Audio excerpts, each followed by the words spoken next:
Hello everyone, welcome back to the Shonky Lab. I'm Elton, and this week I'm joined by Mr. Guest Producer, Dean Martin from LSG Media. How are you? I'm doing good, man. Thank you very much. I'm sitting here in shame. I got to be honest with you. I'm sitting here half ashamed that I'm even talking to you again because it's been a year since you had me on, and I've yet to have you on. And I know we were having a little pre-show convo, and you're like, I don't have people on to get on their shows. Obviously, you wouldn't do that. You're not that kind of guy.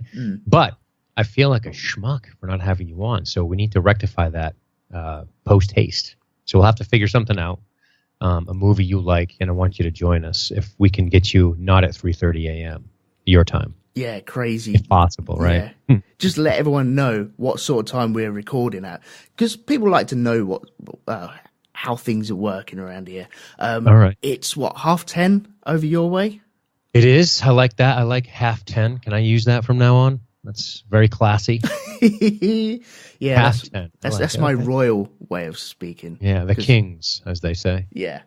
All right. Yeah, 10:30 round your way. So it's nice and chilled. You've just done all the things. Everything's packed away, and now you can sit back, relax, and kick back by recording one of these podcasts that hundreds of thousands of people listen to, which is hundreds of thousands. Probably 4 million by.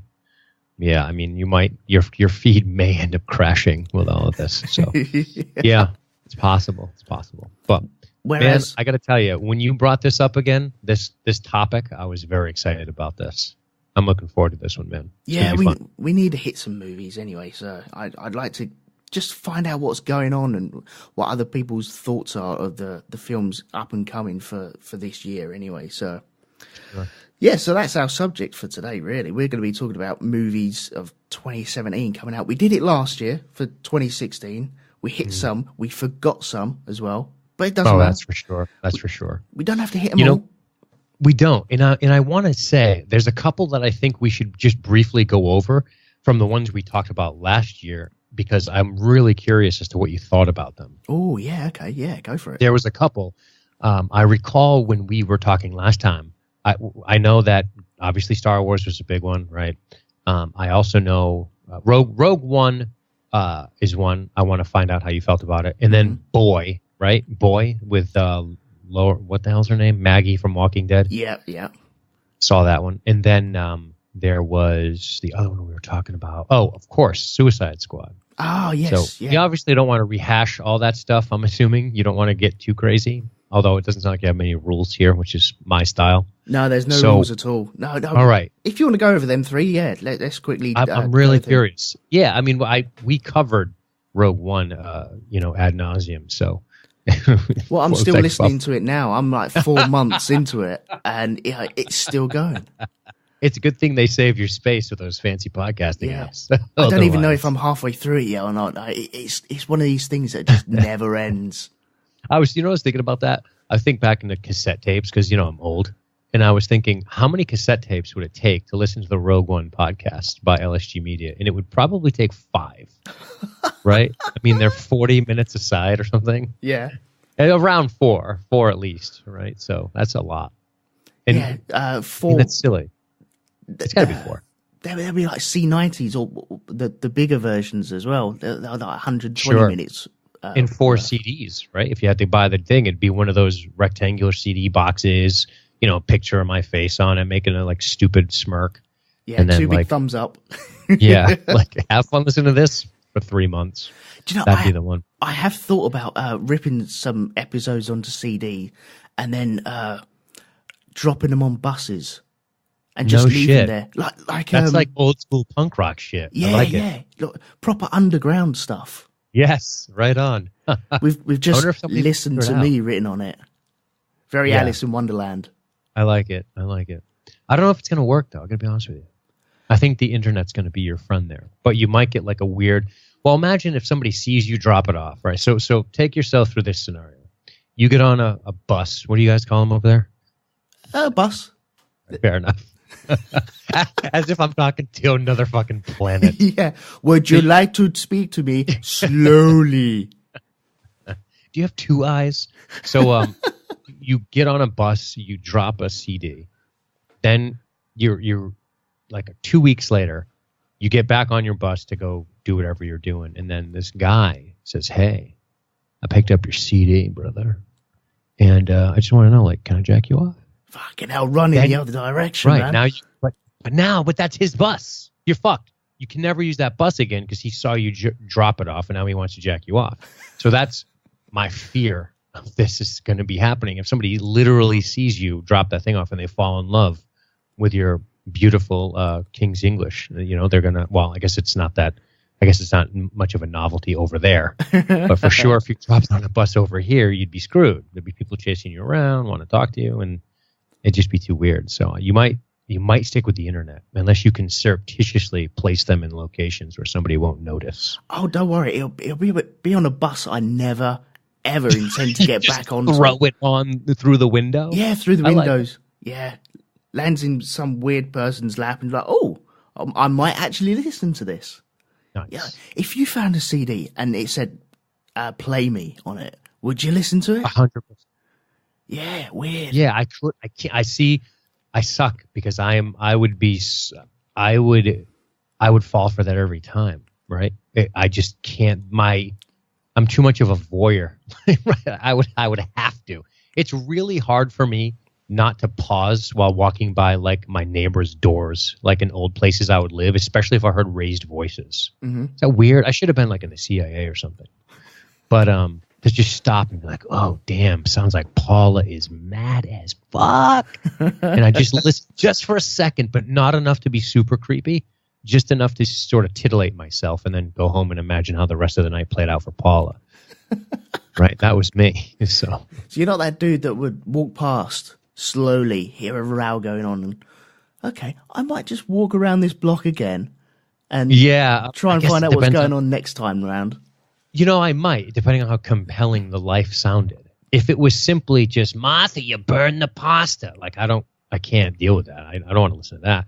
But if it was something a little more compelling, I might drop my keys or tie my shoe. That's definitely a possibility. All the classics. All the classics. Yeah. So I got to ask, you were really pumped for Suicide Squad, right? I was, yeah. So, thumbs up or thumbs down? If I had to give you, and don't overthink it, just think thumbs up or thumbs down. Thumbs down for me. There you go. Yeah. You know what's funny about that movie? Go on. It wasn't as bad as I thought it was going to be because the critics lambasted it. I thought it was going to be the worst movie of all time. Right. Okay. When did you see it? Did you I saw it in the theater? Yep. Immediately or after a couple of weeks? Probably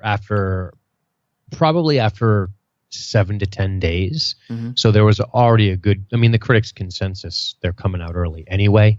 But I saw it and I was like, wow, it's completely preposterous from a story standpoint, right? These people who have like baseball bats and shit are fighting like these deities, and I just didn't know how they were going to manage that. Like, how can you, like, this seems like the wrong team for this mission, right? Does that make sense, what I'm saying? Yeah. It's like you don't send Daredevil after, I don't know, Thanos. That's just not the right matchup. You send somebody like Thor. That you know what I mean? I'm talking Marvel here, but I don't know DC very well. But it seemed like they were really overmatched. But I liked some of the shenanigans, but there wasn't much to it. So overall, it's a thumbs down movie. But I will say this: it wasn't as terrible as I thought it was going to be, and I didn't leave there thinking I got ripped off. How about you? I saw it in the cinema or the theater. I came away thinking, that was all right. I wasn't expecting too much. I was looking forward to it, but I'd heard a couple of reviews, and I came away not hating it. I thought it was okay. I thought it was very messy. I thought the editing was all over the place. It was like the person editing it had like speed one day, coke the next day, uppers and downers all over the place, and just didn't really get a feel of it. And he was just cutting pieces out willy-nilly. And so that was distracting. especially the music on it as well. It was a bit of a mess. Sure. But I came away thinking, at its core, it's a bit of fun. And then I tried to watch it again. I couldn't make it all the way through. Really couldn't.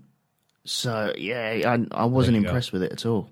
Yeah, it's funny. I bet if I tried to watch it again, I would struggle because the original spectacle of it all, that and Harlequin, I'm not going to lie, like she was distracting enough to get me through. In fact, if I really want to be honest with myself, if she's not in the movie, I'm probably not even watching it. Right. That's messed up. No, sorry. I wouldn't say that. No, I thought she was good. Yeah. She was probably one of the better things of the movie. Jared Leto. He was in it. Yeah, apparently, yeah. Apparently he was. He not was as much as he wanted to be, I guess. Yeah, right. Yeah, he was disappointing. Not for the fact that he was playing the Joker or anything. It just didn't work. It didn't work for me. But I've got to give him some balls for trying it. I've got no problems in him trying it, and I'm well up for seeing what he does with it. But this time around, didn't really work for me. You know, it's weird because I think about, I have such mixed feelings on things like reboots, but I'm very much a hypocrite, and I'm very much, I say conceptually the reboot bothers me, but then I will enjoy reboots. So I'm part of the problem, right? I'm part of the reason they keep doing them, because I keep putting my fucking ass in the seat and saying, here, take my money, you greedy bastards. Yeah, but that's all that's turning up in the movie theaters. Yeah, it's getting bad. They don't want to risk any money to try to capture an audience. They just want to tap an existing demographic, and it's just it becomes a return on it's ROI. They just return on their investment, and then some. But like the Battlestar Galactica reimagined TV show, that's a remake. But I mean, we're talking 25 years later. So for me, and I know everybody, not everybody, but a lot of people I say this to, they all say the same thing. They go, you can't compare Heath Ledger's Joker in The Dark Knight. Okay, you can't compare that to like Jared Leto's Joker. It's like a different imagining, and like you just have to wrap your head around that. And I say, no, Mr. Hipster, I refuse, because it's not 25 years ago. It's like 9 years ago. Do you see what I'm saying? Like it's such a fast turnaround to me that I'm trying to watch Leto and I'm just wanting Heath Ledger. And I know that's my problem. That's not fair to Leto, but I'm just so in love with Heath Ledger's portrayal of him, and I feel like it's just too soon for me to get away from it to appreciate Leto's. And maybe in 10 years I will. I don't know. Because where we're getting older, time seems to be flashing by quicker, and so these things come around even quicker. Sure. And maybe 10 years wouldn't be enough to distance yourself from them. But maybe people coming into it, and it younger children coming into like Batman and the Suicide Squad, they might be able to grasp on that is their Joker. And it's so that would work. But for us oldies watching it, go, well, hang on, I remember still going to the cinema and seeing Heath Ledger doing that, and he was the man doing it then. He sent me into a tilt-a-whirl. I was fucked after watching. I was like, that's the best thing I've ever seen. I've never seen anything like that. And I obsessed about it for a good 6 months. And I was writing ludicrous Facebook posts back when I would write self-indulgent asshole, look how smart I am Facebook posts, right? that one of those people before you grow up, which is why it's hard for me to hate those people. Yeah. But I was like, I said like a really bad joke. Like, it's pretty convenient that they were able to get the Joker to play the Joker, because there was no semblance of Heath Ledger there. And that's what was so impressive about that role to me. And then with Suicide Squad, it's just a whole different feel. It's just got very much a popcorn feel, whereas the Nolan films just do not. They're very dark, which is my preferred hero anyway. I like the Daredevils and the Wolverines, although Wolverine kind of got silly as the movies went on, but I like that sort of loner, dark. I like Batman for that reason, the Nolan Batman or Daredevil, or like those are the only three I can think of off the top of my head. Yeah. Punisher, I guess, but now, Suicide Squad felt it was too glitter covered, and for me, glitter is fucking annoying. I've got a daughter, and she'll make stuff out of glitter, and that fucking thing, that stuff just ends up. It's like Fallout. It's always there. You came home after seeing that. You're like, put the fucking glitter away. Jeez, Dad. Startled her, and it all went up in the air, and oh my God, there was tears and crying. It was in my eyes, and oh God. Architect of your own demise. Yeah, too right. Yeah. Okay. So train spotting. Jesus Christ, am I jumping the gun? Not train spotting. What's the other one we're talking about? The Boy. What did you think about that? The Boy. Was it called The Boy or just Boy? I don't know. You're probably right. Let's go with The Boy. All right. Let's I'm go going with to trust you. That wasn't too bad, actually. I quite enjoyed that. Me too. And it got terrible ratings. Terrible. Which I'll tell you, I don't think it deserved them at all. Yeah, it's funny because a lot of times I'm pretty much in line with like a Rotten Tomatoes score. I give critics shit all the time, which is me just trying to be anti-establishmentarianism person. Wherein the reality is I often find myself agreeing with a lot of Rotten Tomato numbers. Except Conjuring, I didn't. And I didn't for Suicide Squad either. I mean, it wasn't bad, but it wasn't like 15% bad. That's like Highlander 2 territory, right? But The Conjuring was low, last I recall. And I was just like, yeah, I thought it was kind of cool. I like the whole concept. Nothing supernatural about it. And Lauren Cohen, that's her name, right? She was pretty good. Yeah, it was all set over in England as well, wasn't it? So yeah, you I like have that. You have that American traveling over to England, and everyone's very, very posh, and everyone talks like this, because that is how we talk. Everyone does. It's just that's what happens. I often have to tell you to stop harumphing, right? When you're like, I often have to say, don't do that because it's very condescending. Yeah, well, that's just everyone's moustache getting down their throat, and we have to clear our throats out. Even the powdered ladies. Wigs and crumpets and whatnot. Crumpets, man. You need some crumpets. I'll do a food drop for you and just drop some crumpets and Marmite. But don't put them together. That's wrong. All right, I will adhere to this rule you've set forth. Okay, yeah, but I did like that. I like that she's in another country, because there is something. Even though it's not like, I mean, it's another country, but there's a lot of cultural similarities, right? I think that's pretty obvious. But she's really far from home. She's in another place. She doesn't know what's going on. She has no idea. So she's got a little bit of the fish out of the water. I mean, and that's what was kind of neat about it. What did you think about the decision to use England and the decision to use, this property and these people and? Well. Immediately, if you put like an American film and it's set in England, the creepy stakes go up. Sure. And then if it's set in a mansion in England, the creepy stakes go up again. And then you put a fucking doll in that.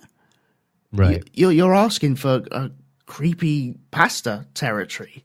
Right. But see, I feel like that would be the perception of an American viewer. Like, do you feel the creepy factor yourself living over there? Right. Does it, in other words, I don't know what's an example of something that would, terrify, like what would creep the imagination of an Englishman? Like if something in America that would be weird. That's not normal to where you're at. Do you know what I'm saying? Like, I wonder what the equivalency would be for you. Okay. Well, for me at the moment, it's Slender Man. That stuff just scares the Jesus out of me. It's terrifying. That's awesome. But there's no locale. Like the way you described it is such a great point. The setting adds a creepy factor to the average American viewer, which is it's in England. Ooh, old terrors, right? Oh, that's an old country. Yeah. And then it's a mansion. Oh, and then it's really creepy, rich, posh people with a doll. Oh, English people are weird. Right? It's history. It's history as well. You add history to a film or to a concept, and it naturally grabs that creepiness to it.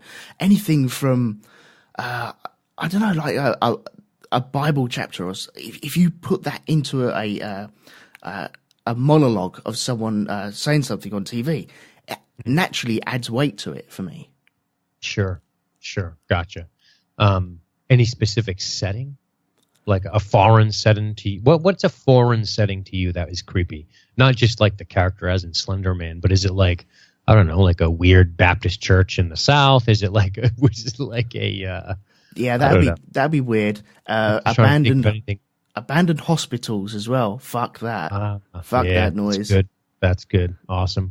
Anything not native to England, but maybe to another country that you think would be weird and scary? Like in other words, the foreignness of it. Would there be something like that would be spooky to you? Like, yeah, I suppose castles and shit like that. I suppose, or pyramids and pyramids. Yeah, okay, I got you. But then you're talking real ancient shit. Ancient terror, right? Yeah. Exactly. That's what I try to like.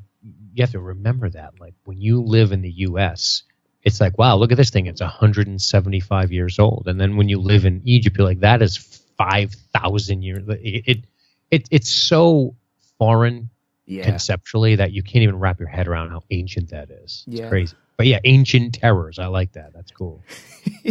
In America, well, okay, from my point of view, in America, people look at things and go, wow, that's 150 years old. It's so old. Let's knock it down and put a new hospital there. Brilliant. It's fucking true. It's so true. But over here, that just doesn't happen. That doesn't fly at all. Yeah, you guys preserve your history. Yeah, that's why we can't drive around London. It's a fucking shithole. That's why. Right. It's funny that's an experience I can relate to in Massachusetts, because in Massachusetts, in and or around Boston, it's older as old goes, and it was like, oh, let's make these really cool like roads for people with horses and shit, and then they suddenly invent a car, and they're like, well, I guess we'll make do with these shitty fucking roads. Whereas if you go to someplace newer-ish, like I lived in Florida as well, and it's completely different. It's their streets and avenues are like a grid. They're like perfect, and you can go where you need to go, right? In Massachusetts, the joke is always you can't get there from here. Like I can see the building, I could throw a rock at the building, but I could take fucking 20 side streets to get there because the infrastructure for roads up here is terrible. Add snow and just stay home. Yeah. So yeah, I would imagine it's similar up or over where you are, I guess I should say. Yeah. London is just so... It's got not delusions of grandeur, but it's just so stuck in its ways that then there's too many buildings that have got too much history that people want to knock it down. And driving around London, it's fucking scary, man. It is real scary, because if you cross a line that you're not supposed to cross, bang, you got a fine. You're really screwed. Yeah. What are they pulling you right over? Are they just patrolling heavily? Oh no, they don't pull you. You just get it through the post. That's so British. Yeah. Oh, that's so brilliant. You don't get told off for your thing. You just get a fine for it. You cross over into a bus lane, and it's like, oh, okay. Well, we won't tell you your misdemeanor. We won't help you in future. We'll just tell you 2 weeks later when you've done it 4 times, and then you're screwed. Message for you, sir. Yeah. You fucking go out there. It's like a fucking... Oh, that's so good. By the way, have you got any dead people that you'd like me to carry on my cart? Yes. There you go. So The Boy, I liked it. You liked it. That's good to know. Yeah, it was good. Yeah. It was enjoyable. I liked it. And then the third one I was curious about. I already forgot. Rogue One. Thank you. Yeah, we made fun of how long my podcast was about that, so I'm sure you know how I feel about it. But, that's right. It's still going in the background. Well, it'll be done next time we get together. You'll maybe have finished it by then. You'd like to think so, wouldn't you? Well, I don't know. So what do you got? You like it? I came out of the cinema going, that's as good as a Star Wars movie can be at the moment. Nice. I was not a fan of The Force Awakens, and I'm still not a fan, and I flipping hate that film. I really do, and I can't see my thoughts changing on that, which is disappointing. But Rogue One, it's all about the climax, that thing. Yeah, the ending's really good. But I'm worried on repeat viewings that the first two acts aren't going to live up to it, but you might flick through everything to get to that third act. Gotcha. So did you find your attention strong throughout? Were you compelled the whole time? I guess so, because you're saying you walked out thinking that's as good as they get. Yeah, I was pumping the air. Awesome. Like a good British boy would do. But yeah, it held my attention all the way through. I liked it. There was a little dip in the middle, and there was bits that just weren't fully formed, which I'm assuming will be sorted out in the director's cut or whatever cut they want to bring out when it goes to sale. But right. Yeah, I enjoyed it. I can see myself watching it again and again, definitely. And it's up there. It's definitely up there with the better of the films that they've got. So, nice. Yeah, I was happy with that. It's got me more on side for watching episode 8, which I'm sure we'll talk about very, very soon. I'm sure we will. It's as good as a Star Wars movie can be at the moment. Awesome. What about yourself? Well, once you get through my 4-hour podcast, you'll know. It's hard for me not to like Star Wars movies that aren't prequels. And I don't mean that because it's technically kind of prequelish. The Rogue One, it leads up to, well, it's less a prequel. It just leads up to A New Hope. But I really enjoyed it. I didn't love it as much as Josh did, one of our hosts. He fucking loved it. I liked it more than Matthew did, though, our other host. He didn't like it as much. I think I gave it a B+. Matt gave it like a C something, and Josh gave it, I believe, a straight A, maybe an A+. So I was sort of in the middle of the two of them. Some of Matt's gripes I shared, and some of the things that were great that Josh liked, I liked as well. Specifically, what I enjoyed about the movie was I liked the whole idea of this resistance and how the gloves came off almost immediately in terms of that this was going to be a different type of story.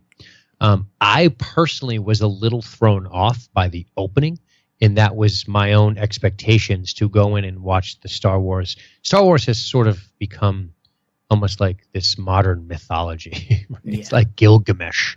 But I wanted it to go a certain way, and when it didn't, like a spoiled brat, it sort of annoyed me. Which was they didn't start with the scrolling text, they didn't start with the big orchestral thing, they didn't play the song, and I was immediately a little off balance, and I was like that for many minutes. And then when I kind of got over that, I was starting to get into the movie again, and then the ending happened, which I thought was great. It has probably the best combat in any of the films.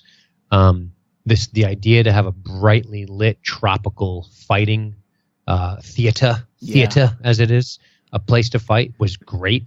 I loved the night raid by the X-Wings. There's a lot of memorable moments in those movies, and I felt like, to me, though, the characters, there was something missing, and I just can't put my finger on it, which is why I didn't completely and utterly love it. And conversely, and this is why movies are weird, because objectively, I feel like I could say that it's better than Force Awakens, but subjectively, there was something different about Force Awakens. I just don't know why it sat with me different. Isn't that weird? Because objectively, I could probably look on paper and go, Rogue One is a better movie. But subjectively, I still find myself drawn towards The Force Awakens, and maybe there's something in the Jedi mythos there that I appreciate a lot. Yeah, maybe it's because it's the start of a trilogy and you've got some more excitement to come, and sure, it's just sowing the seeds of what is going to be coming later on, whereas Rogue One was in, out, thank you very much, no sequels or prequels. Right. And I think that's, and it's funny now that I'm thinking out loud about this and talking to you about it, maybe that's part of my problem is that it was, whatever it was going to do was not going to affect the story anymore, because the story has already been done, which is sort of my problem with prequels in general. When you decide to set them against the existing storyline, the storyline is going to unfold the way it's always unfolded, unless you're going to change them, which we know you're not. So there's there's a sort of a lack of mystery there, lack of mystique as to what the future holds. It ends in that moment.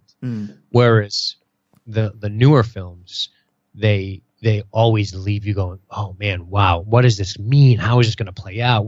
And though me asking those questions doesn't necessarily mean that is the definition of a good objective film, but for some reason, subjectively, it makes me go, damn, I'm really excited about this. I like the lightsaber stuff. I liked Rey a lot. I thought she was a strong character.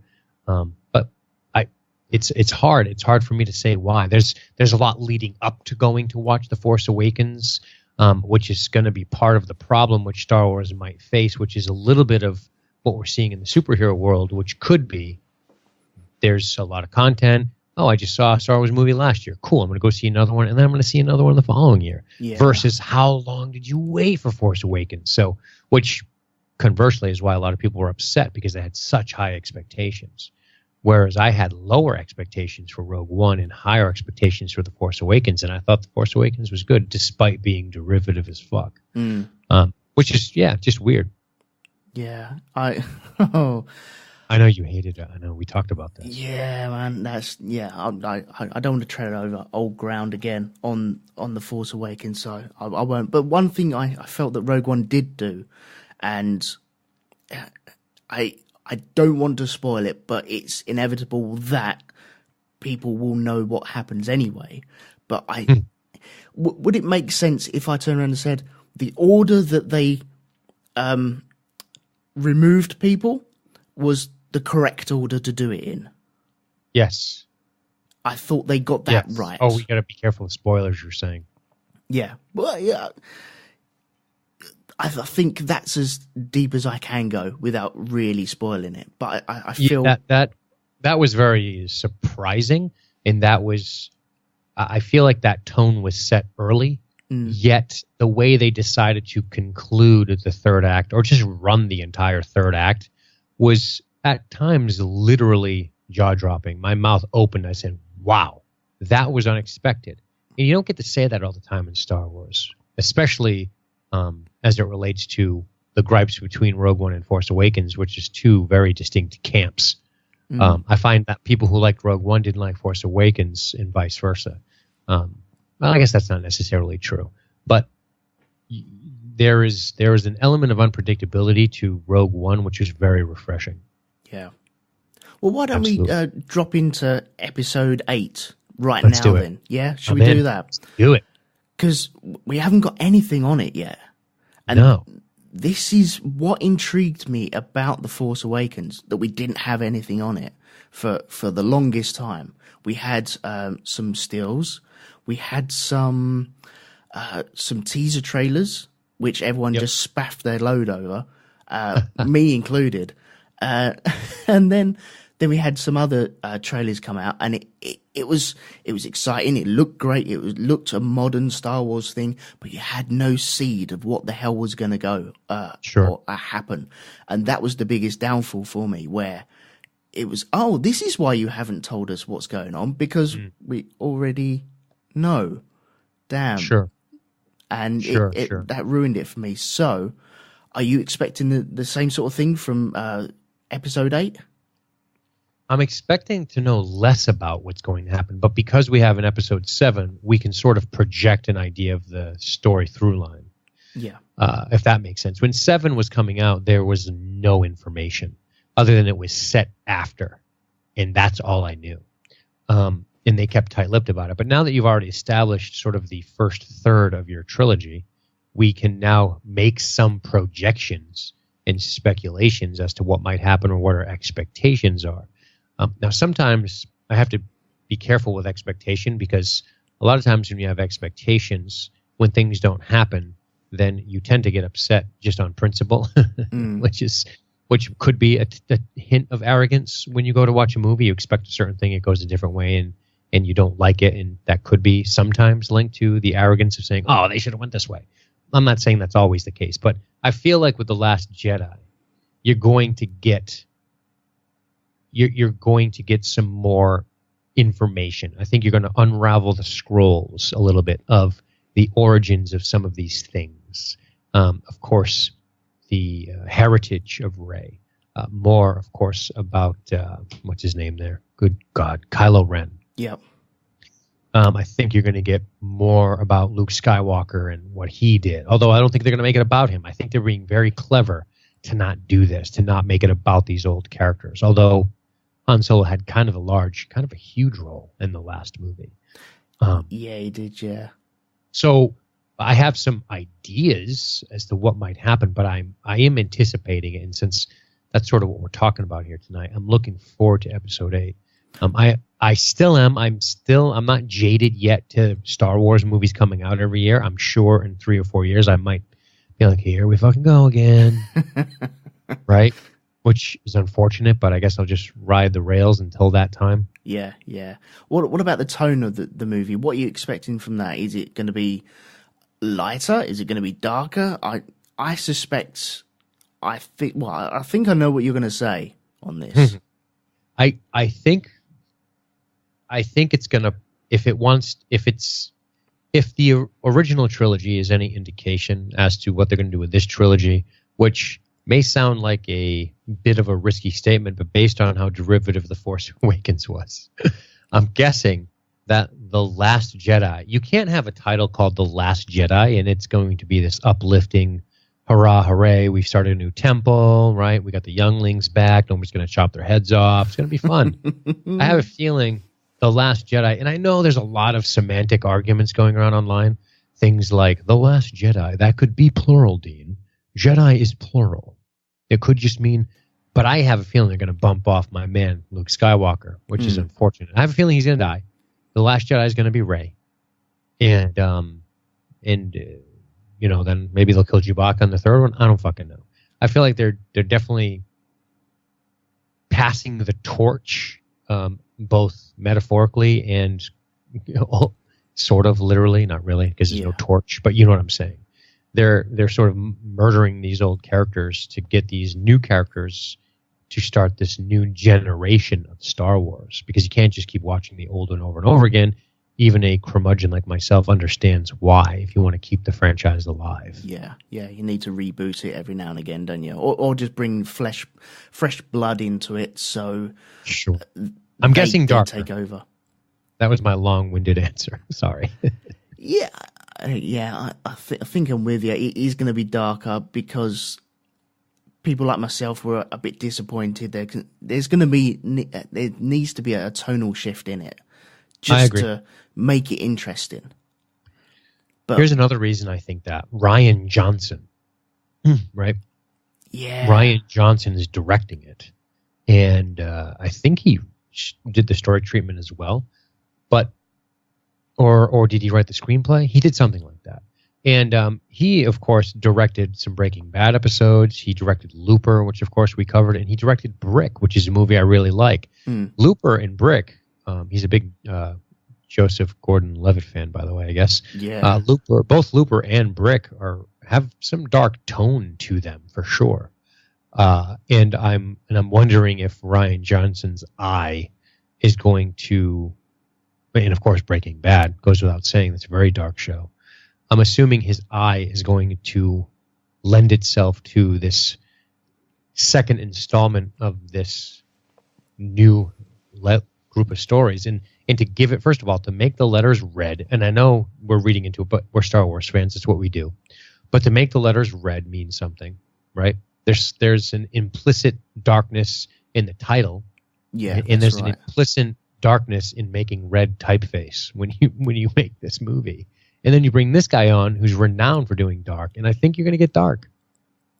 Yeah, I think he's got one of the easiest jobs because he's going from, he doesn't have to start the franchise off again, and he doesn't have to finish it.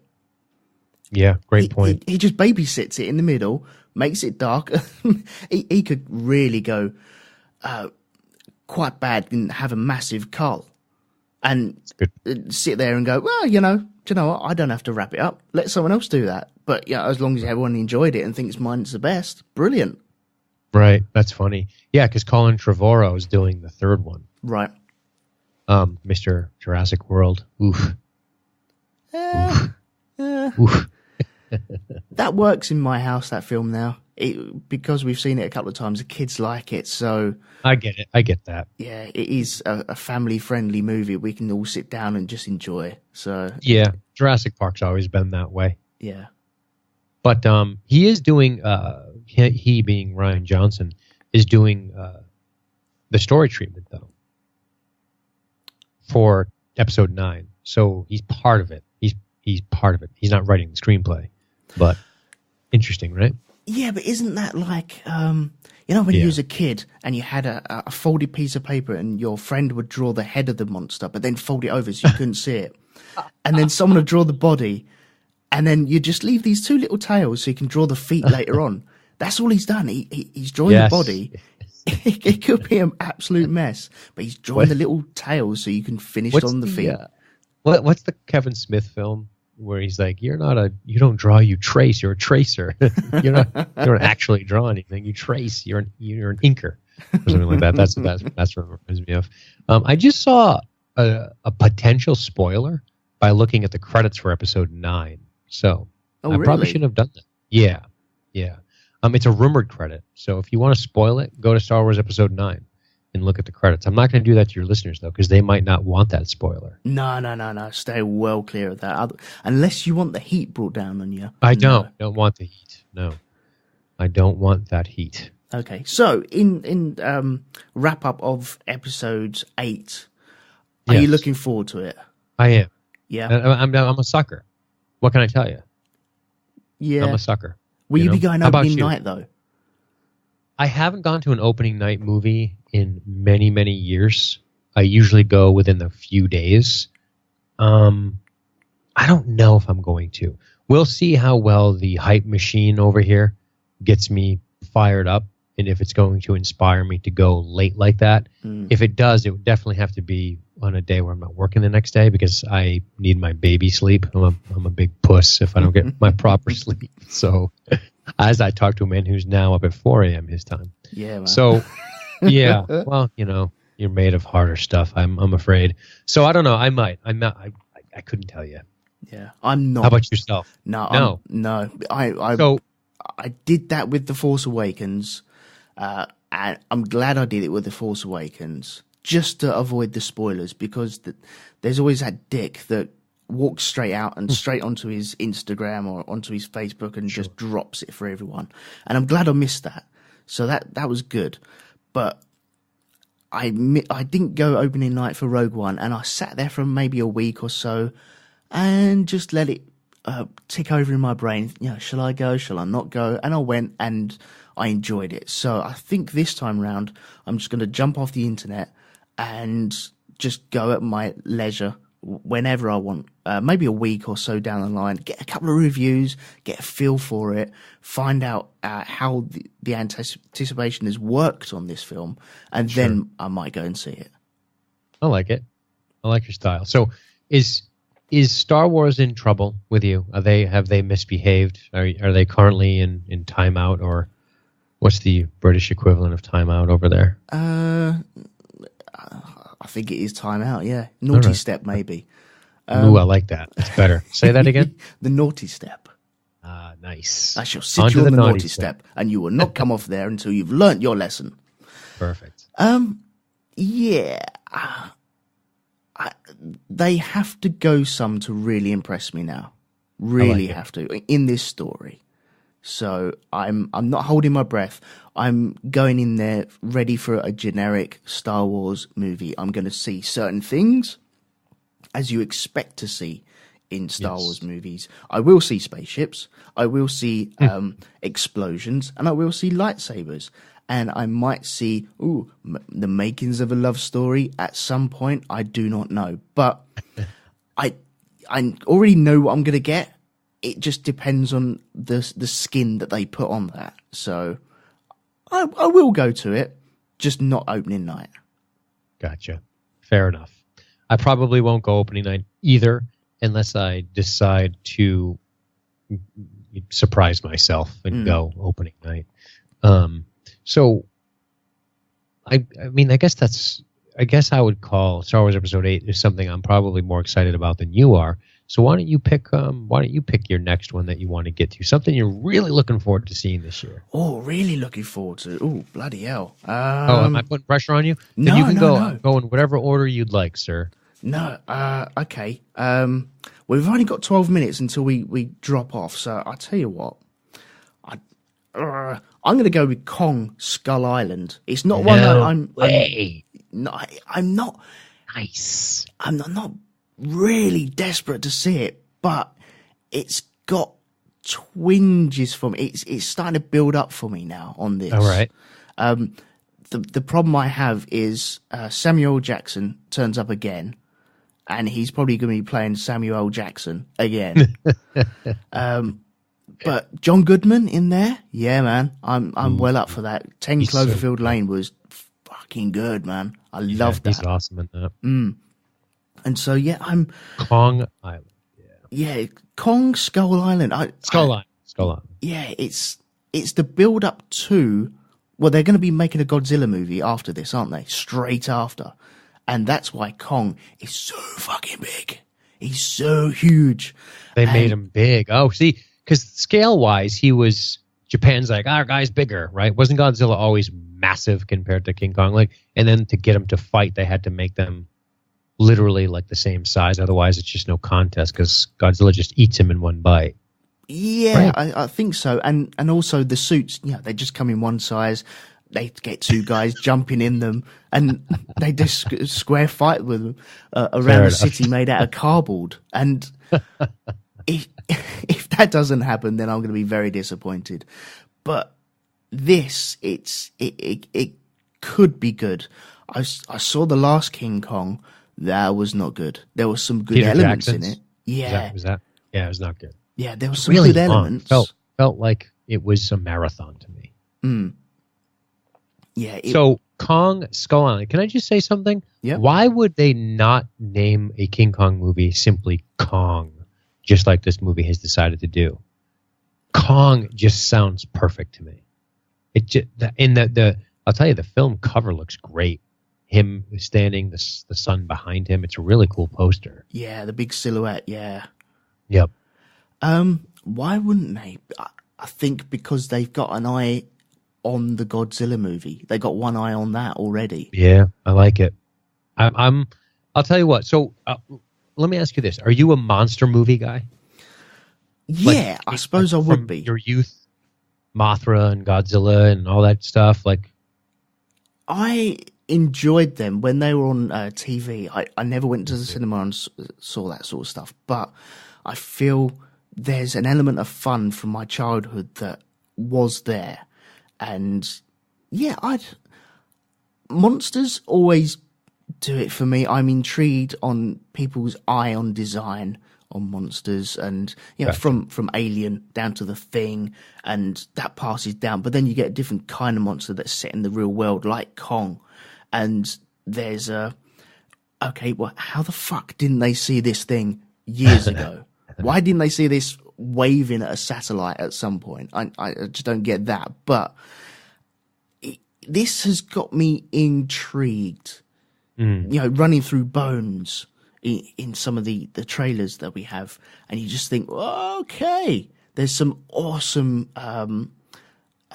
There's like a water buffalo scene where someone's just walking past a water buffalo, but it's so big and so old, it's got moss growing off of it, and it's got weed growing off of it, and you think, awesome. Like that has got a nice texture to it. So I'm hopeful for it. I'm popping on a trailer right now as you speak. Yeah, it's just so I can see. I haven't watched it yet. I think when I first saw the Kong trailer, I wasn't impressed. I was just, do you know what? Don't care. But I'm seeing, I keep going back to it. I don't know why. It keeps drawing me back into it. And yeah, I could dig it. It might be, I don't know what it's going to be rated, but it could be a good film to go with the kids and enjoy them enjoying it as well. So Sure. Yeah. What about yourself? Have you seen many trailers for this or anything? I haven't seen any, to be honest with you. I have one on in the background right now as you speak. And do you know anything about it whatsoever other than the tease? or is it just these guys who get? I mean, it's got a great cast. It has got a good cast. I don't know anything about it. Right. This is my idea of what's going to happen. They're going to rock up to Skull Island. Their shit's going to go down. There's going to be some fireballs, and then the last shot is probably going to be Kong walking into the sea, and you think, oh, okay, that's where the Godzilla thing comes into it. And now, whether it'll be Godzilla fighting him for humans, or whether Kong will be fighting for humans to get rid of Godzilla, I do not know, and that's interesting. But as long as I get two guys in suits grappling each other over a cardboard cutout of a city, then yeah, man, I'm well up for that. Yeah, there's something very intriguing about King Kong and Godzilla. There's something very classic about it. I am intrigued based on your description of it alone. My fear is it does too much. Like, I almost feel that something movies are missing these days is that less is more. Do you know what I mean? Yeah. I want a monster movie to tease and titillate me. It's funny that we're talking about this now because we just covered Jaws. Yes. And a fun fact about that movie is you don't actually see a full body shot of the shark until an hour and 20 in. And there's so much terror there. But I guess Kong Skull Island is not really trying to scare the shit out of you. It's just trying to wow you. I guess, would that be a fair assessment? Yeah, I think so, yeah. I think you're just going for scale. Scale, sure. And they tried to do that in the Godzilla movie, and as soon as Godzilla would be on screen, he was off screen. And it was very disappointing. And so they didn't show him much, you're saying. So they went that route with God. See, I haven't seen the one with Bryan Cranston. He's in it for like 2 minutes.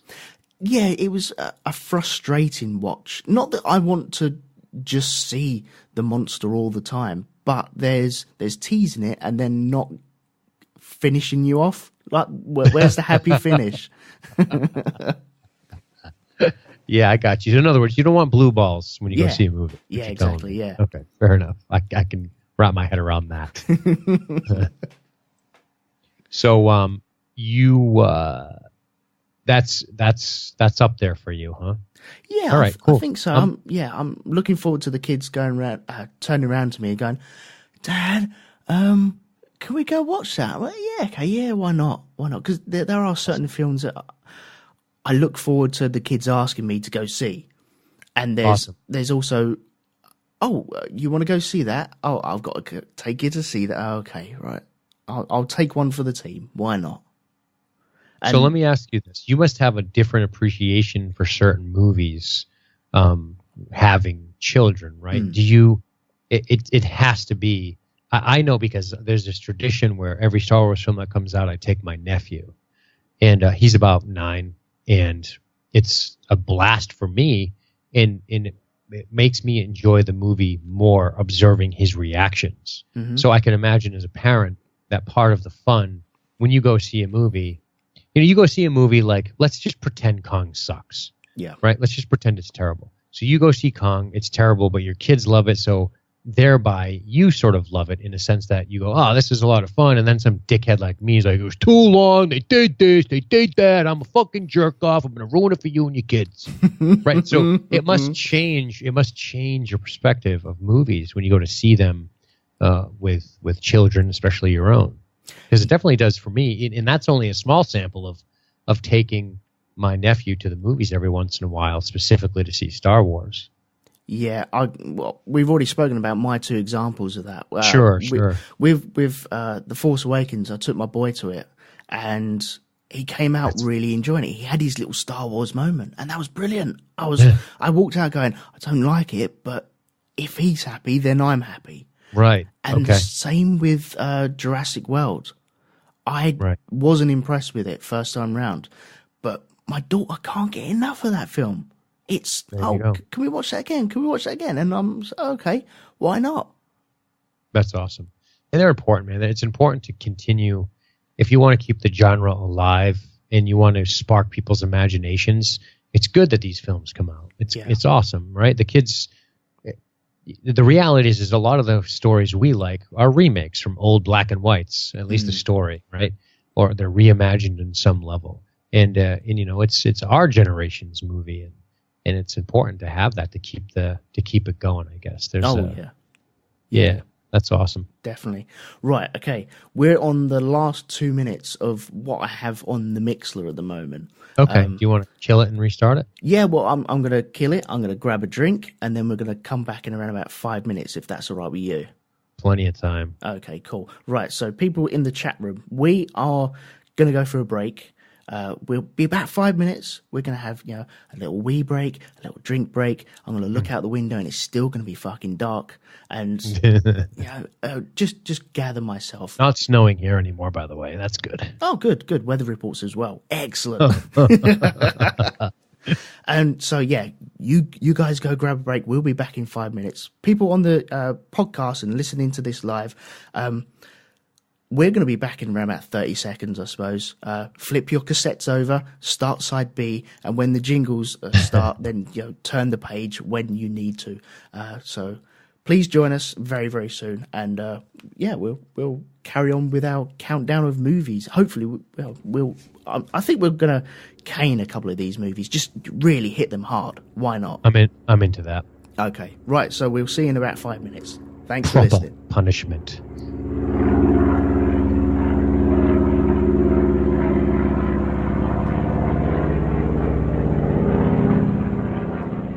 Welcome back to the Shonky Lab. This is the second part, and hopefully we can get all these films wrapped up within the next hour. I've had a fucking disaster. A bit of a disaster. A bit. I logged off with you. I walked out into my hallway and walked into water, and there's all water underfoot. And now I'm panicking. What the hell? Why have I? It's so unnatural to find water underneath your feet when you're not on a boat. It's it's like well weird. And it turns out my fish tank decided to remove all the water from itself. The pump dislodged itself and started throwing it over the side. Oh shit. And as it goes down, the pump's not moving, and so it's just chucking it over the side, and the fish is watching this glass ceiling coming down towards it going, oh my god. And so, yeah, panic station. So I've cleaned up all the water from the floor. So once I'm finished here, I'm getting the mop out and mopping everything. Did anybody in your house awake? Yeah, Amanda's awake now. And some of her paperwork has got soaked. Some of the kids' paperwork has got soaked as well. So that's all out on the table at the moment. Oh my god, what a disaster. But then again, if I wasn't recording this with you guys, then I wouldn't have known until the morning. There you go. Yeah, so it was meant to be. That would have been a mess and a dead fish. Oh, yeah, that would not be good. But well, you saved the fishy. Yeah, the fish is fine. So and lots of water damage. Good lord. Oh dear. Oh man. Why me? This is one of them moments where it's like, why me, Lord? Why do you hate me? Right, okay. So should we get back on track anyway, now that that's over? Yes. We should get back on track. Okay. So we were just talking about whatchamacallit there. We talked about Kong. We talked about yeah. What do you want to talk about then? What film has piqued your interest? Well, there is a particular movie that I'm very interested in called Mute that's coming out. Oh, okay. Yeah, it's by Duncan Jones. Yep. Right, that's David Bowie's kid. Yep. Who, of course, did Moon. Yeah. And Warcraft as well. Yeah. Well, let's not. How dare you, sir? Why are you trying to do that to me? Why are you trying to ruin this? He did Moon and Warcraft. Oh, okay, yeah. But Mute is a movie that interests me because it's Alexander Skarsgård, who I think is awesome, Justin Theroux, who I also think is awesome, and Paul Rudd's not bad either. Mm-hmm. And of course, Sam Rockwell, right? It wouldn't be Duncan Jones without Sam Rockwell. Oh yeah, he's got to throw him in at some point, hasn't he? Here's the tagline. A mute bartender goes up against his city's gangsters in an effort to find out what happened to his missing partner. Now, when you write city's gangsters, it sounds corny. but I have a feeling it might be pretty good. Based on nothing other than the fact that the protagonist is deaf. Now, that's weird to say, but I want to direct your attention to a film called Hush. Did you see this movie? No, but I'm Googling it right now. Hush is a 2016 American horror film directed and edited by Mike Flanagan, starring Kate Siegel and written by both. The film co-stars John Gallagher, Michael Trucco. It doesn't all matter. The premise is a young deaf author who lost her hearing after a bout of bacterial meningitis at 13, lives in an isolated house in the woods. Her friend visits her one day, and then her friend gets killed, and that sort of kicks off this weird home invasion type of situation, but the protagonist is deaf. Okay. So there is a lot of weird shit going on in terms of the way that things we take for granted become very much liabilities. Yeah.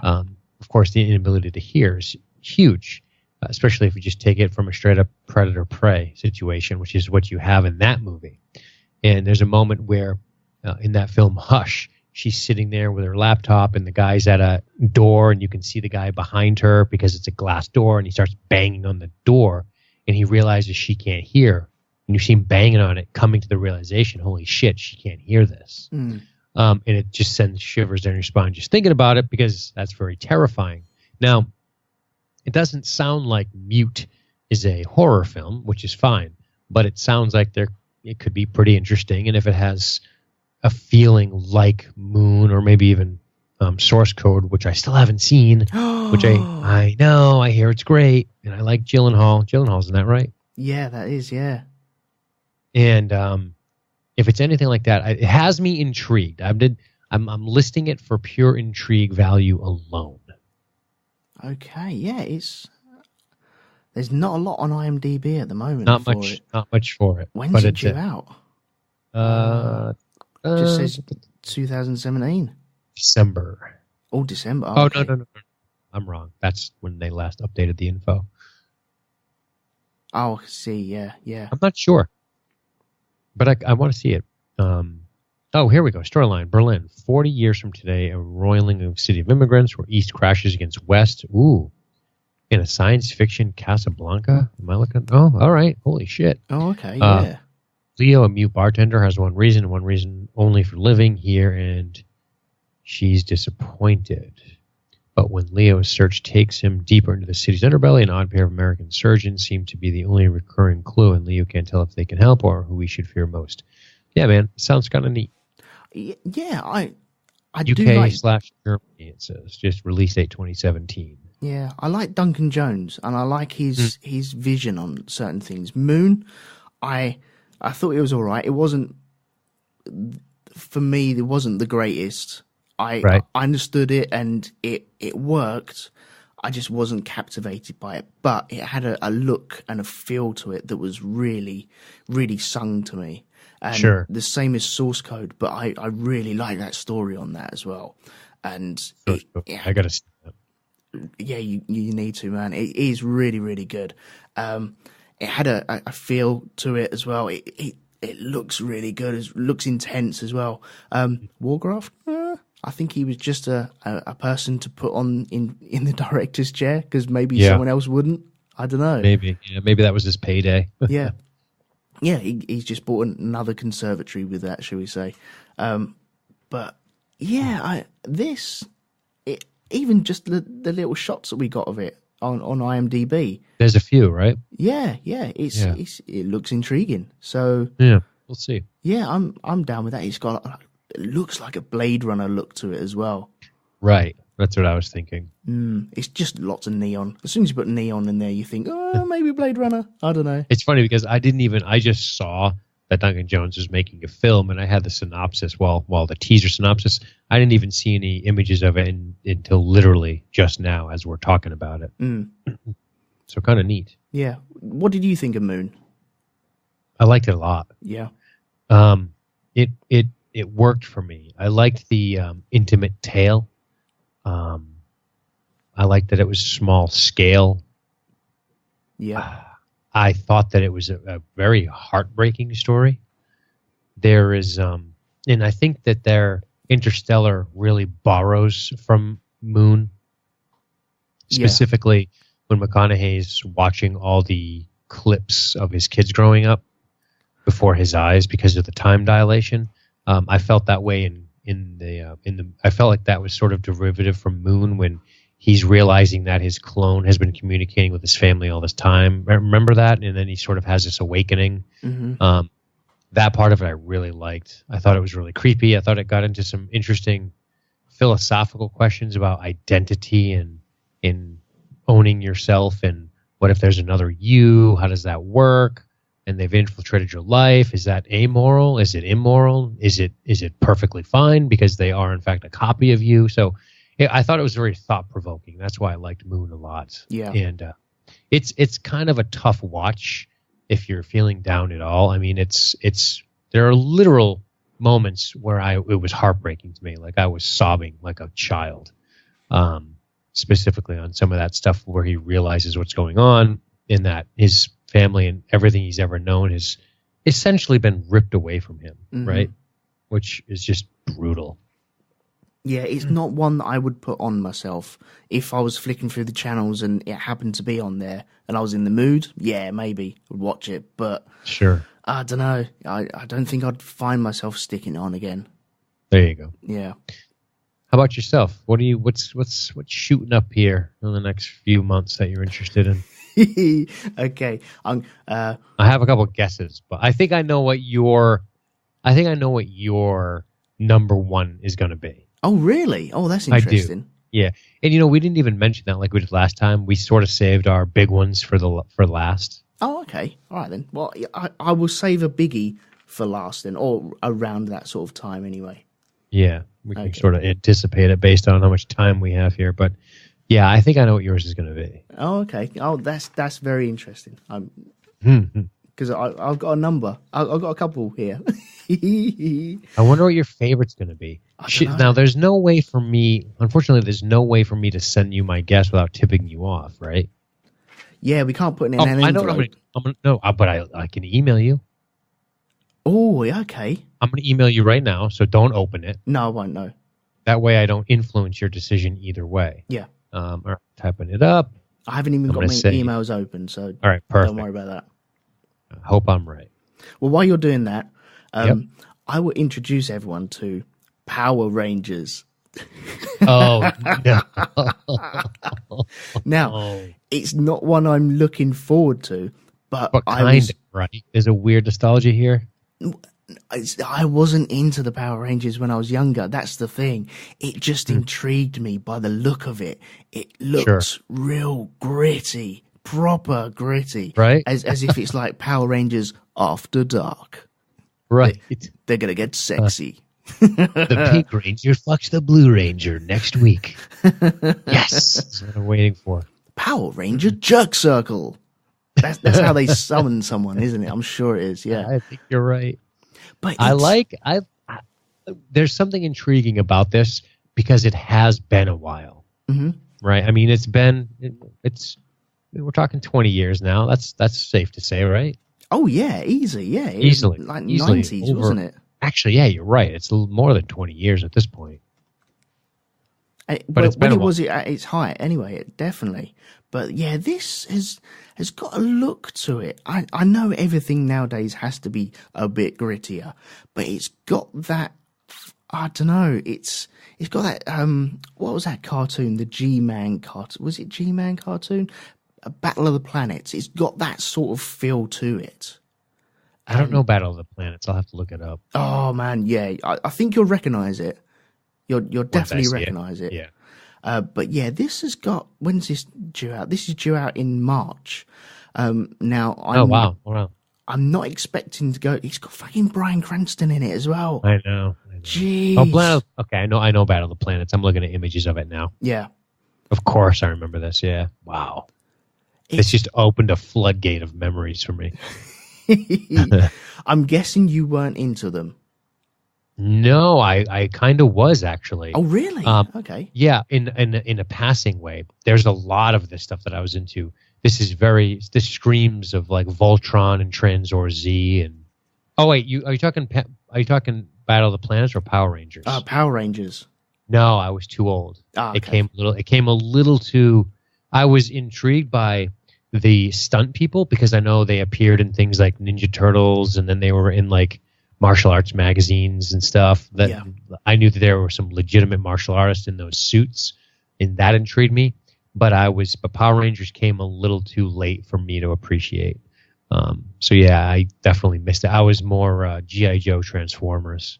Yeah. Power Rangers was a little late. No, I think I was in the same sort of boat, but I think what intrigues me this time, because I kind of like the anime side of things. And yeah, I like anime too. I remember coming home from the pub when I first started going to the pub, and anime would be on the TV real late at night, and so you'd end up very, very drunk watching these anime going, fuck man, this is twisting my mind, this is amazing. And then 2 hours later you wake up on the sofa and you don't really know whether that was a dream or whether you'd actually seen something. And it's got that anime feel to it, it's got that heart in it, and I think now is a good time to get a new audience for itself, and to bring it to a new audience. And I don't know, it could be a good fresh start for it. And I'd imagine lots of kids would be just lapping this up. It'll be the first time they're into it. And so, oh my God, Power Rangers is amazing. And then there'll be TV shows and there'll be toys. And it is a good way of selling toys. But it's the poster I'm looking at now, it's all dark and gloomy in the background, but all their suits look really fucking cool. And it could be sexy Power Rangers at some point. I don't know, but it's possible. Yeah, I think it's we've waited long enough, right? I think it's if you write enough stories about it, there's bound to be a porn version of it, isn't there? It's crying true. out loud. It's true. But yeah, I think there's enough here. Maybe I know I'm going to be regretting this by about May, going fuck off Power Rangers, just go away. I'm sick of you to the high teeth. But it's interesting to me. I don't think I'll go cinema and watch it, but I'm going to keep my eye on it just for shits and giggles. Yeah, I did miss Power Rangers. I have a odd feeling of interesting. They're bringing it back purely on the basis that I work with a few guys who are about 7 or 8 years younger than me, and they are like, holy shit, Power Rangers coming back. They're like, I remember loving that as a kid, and they kind of stopped there. But they're not saying, I can tell by the tone of their voice that there's intrigue there, even though they're not really admitting it. And part of me is intrigued by this, only in that they took a long time for this to happen. It's been a long time. It's not like rebooting Spider-Man 4 times, right? Yeah. In the span of a decade. This has been a long time in waiting. And I'm curious about it. I got to be honest, I doubt I'll get to the theater and see it, but I'm curious almost academically as to what kind of rating it's going to get and how it's received. So it will be on my radar. When and if I see it, I am not sure. My interest is sort of academic, though, at this point. Like, interesting. I wonder how that's going to do. Yeah, I'm interested to see how people's nostalgia kicks in with this. Sure. Because with the Star Wars, it kicked in with us. And we have that fuzzy feeling going around us. And now it's like the generation below having their nostalgia trip. And it's interesting to watch how they would develop with it, because what it sounds to me, with your co-workers, they're interested, but they're not saying anything. They're keeping their views hidden until it comes out. And if it is the shit, then yeah, man, they're going to be all over that. That's funny. You might be right. They're just like, yeah, we're playing it tight to the chest, and then maybe they'll show us something depending on how it's received. Yeah. Or if it's good, for that matter. Yeah, you wait until they start getting Power Ranger boners, then they're like, yeah, man, that was amazing. Yeah. Best film ever. Shut down Hollywood. That's it. We don't need to make any more films. Nice. Power Rangers. Well, I'm going to give you one of my big ones now. Yeah, go for it. I'm dying to see it. Oh, okay. Yeah. Have you seen any stills from this? I've seen the poster shot of it. Okay, pull a couple up and then try to go to sleep tonight after we're done talking. Okay, hang on a second. Specifically at Bill Skarsgård as Pennywise. Yeah, I've seen the full body shot of that, and that shit, cool. Man, that looks good. There's a lot of like old cars and vehicles. There's a lot of some of the house and stuff. It looks neat. It looks really neat, and I'm intrigued as hell. Mm-hmm. At first, I was a little concerned because it is a massive novel. It's 1,000 pages easily. Wow! And they're going to do 2 films, and my guess is they're going to do the way the novel works is. Have you read it? No, I haven't. No. So the way the novel works is it starts. It sort of jumps back and forth between these kids growing up in the 50s, and then this horror returning to haunt them 27 some odd years later. Mm-hmm. And some of the parallels that happened when they were kids and how it's happening again to them now. And it's pretty terrifying. It's one of the few books I've read where after reading certain parts, I found myself going, that is creepy. And I start looking around the room. I for some reason, books don't always do that to me. There's been a few that have. And it was one of those that did it for me. I also read it when I was very young. Yeah. The ending is definitely weird. Stephen King sometimes has weird endings, but it's really well written, and I thought I'm looking forward to this. I'm looking forward to how scary they make it. I'm hopeful for it. I'm very hopeful for it. It has, Finn Wolfhard's in it. He's the kid from Stranger Things. I think there's a couple of those kids. Yeah. But Finn for sure. So yeah, I'm looking forward to it. I think it's time. The original movie was terrible. It's such a product of its time, late 80s, early 90s type of stuff. Yeah. It's just not good. Tim Curry plays Pennywise. He was good. He'll turn up in this new one at some point. I got to be honest, I don't think he will, and only because I think he's had a pretty bad go health-wise lately. Ah, okay. In fact, I think Tim Curry is in a wheelchair from a very bad stroke. Oh, shit. It's really sad to think about. I'm pretty sure that's the case. I might be talking out of school here, but I bet if you Google Tim Curry stroke, you'll find that out. So I don't, unless they have him as if he can't be in a movie because he's in a wheelchair. What the fuck's wrong with him? Sorry, man, you can't get right. You can't be in my movie. No, but not as any type of reprisal role, unless they just had him as maybe a cameo. Yeah, because it was a mini TV series. It was, how many episodes was it? It was quite a few, wasn't it? I think it might have been 4. Looking through it. It was... It was only 2, I think. Only 2, was it? Yeah, I think it was only 2. Okay. The total runtime was what? Do we know? 192 minutes. Yeah, it's crazy. 3.5 hours, or 3 hours, 12 minutes.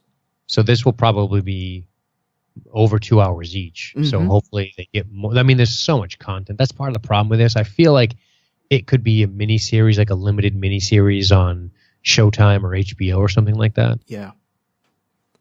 Well, there's lots of storylines that weren't used from the book. Yeah, and that's so hopefully they'll initialize that as well this time round. Yeah, or at least give care to the ones you choose because you're going to take the time this time around. Mm. But I am looking forward to it. I really want to see this movie. And here is something really funny. Do you want to hear something funny? Yeah, go for it. I'm getting married September 9th after a very long engagement. And Jessica and I want to go see this movie, and it comes out the day before we get married, which is hilarious. So it's not like we're going to be trying to plan anything for the next day, and we still think we're going to slip away to go see this, which is hilarious because we've sort of made this pact, like no matter what, we want to go the day before we get married to watch this movie. So I'm hoping that's the case, and I'm looking forward to seeing it for sure. Oh dear. Do clowns do it for you, or scare you, or have that creepy vibe? When it came out, when the novel came out, I believe in the late 80s. I could be mistaken there. But it novel, I'm looking it up right now. It came out in 86. That was not a thing yet, but it kind of became a thing in the 80s where that's always been a bit of an urban legend, at least where I was. And it was, oh, there's a van driving around. It's trying to lure kids into the van with balloons and clowns. Watch out. I seem to remember this being a thing. And it might not have ever been a thing. It might be just one of those weird phenomenons that never actually existed that I just think did. Or that was perpetuated like an urban legend, right? Yeah. So I do know that clowns over the years have really become saturated in the media as the boogeyman. People don't even look at clowns anymore without thinking that they're creepy and weird. I think clowns have I think they're lost. There's no more clowns are like, oh, cool, it's a fun clown, kids. I feel like clowns in the zeitgeist have always been weird and creepy. So it might be a little overplayed, kind of like creepy kids became overplayed, which is why I was so happy with Boy that there was never actually a creepy kid, right? But I feel like if this movie, because Pennywise is so terrifying, he takes many forms. That's why he's called It. I have a feeling that he will be scary, and clowns will be scary once again instead of this overplayed thing. Cool. How about yourself? Yeah, clowns don't do it for me at all. I'm not really bothered about them. I don't see one and then run the other way. Right. And it just doesn't scare me. I think I'm one of them people that look at other people that are scared of clowns and just think they're scared of clowns because other people say that they're scared of clowns. And it's a thing to say. Yeah, that kind of goes back to my point, right? Yeah. It was a thing that became... I specifically, I think why it worked back in the day when I was a kid was because it's the real definition of horror is the perversion of the good, right? A werewolf is terrifying, but it's supposed to be. It's a large creature with huge teeth and claws. It's going to kill you. You can wrap your head around why in our basest epigenetics that's something that would scare the shit out of us because we were being killed by wolves until we figured out spears and torches, right? So, but a clown is sort of like your mother, or something that I often think about is a relative that you love or care about, a child, your child, for example, enters your room holding a knife, saying weird things. Like that is the true definition of horror to me, which is the perversion of something that you think is good, where your senses reject the reality of what you're witnessing. And I think the idea that clowns are supposed to be this thing of joy, they go to kids' birthday parties, they're fun, hey, boys and girls, they make clown, and then it turns around and it's all fucked up and weird. That is the definition of horror to me. Now, the problem is that it's been really overplayed, just like the creepy kid has been overplayed. You know, it was really creepy in The Exorcist, then it went away, and it came back. So part of me thinks that's the issue. I think they might redeem themselves with Pennywise, however. Yeah, I think he's a very strong character. It's almost like the zombie genre as well, isn't it? It's just becomes so saturated that it becomes pointless. There's just no need. So Right. I like that. It's a good point. Yeah. Well, okay. Well, I'm going to move on from one Stephen King thing to another one. Ooh. The Dark Tower is supposed to be coming out this year. Yes. Now, I have no idea. I've never read any of these books, but it seems it's billed as a sci-fi Western horror. Yes. You've got me. Yes, that's definitely, and what a cast. Yeah. Matthew McConaughey is the Man in Black, which will reveal itself when you watch the movie, and of course Idris Elba, as the gunslinger.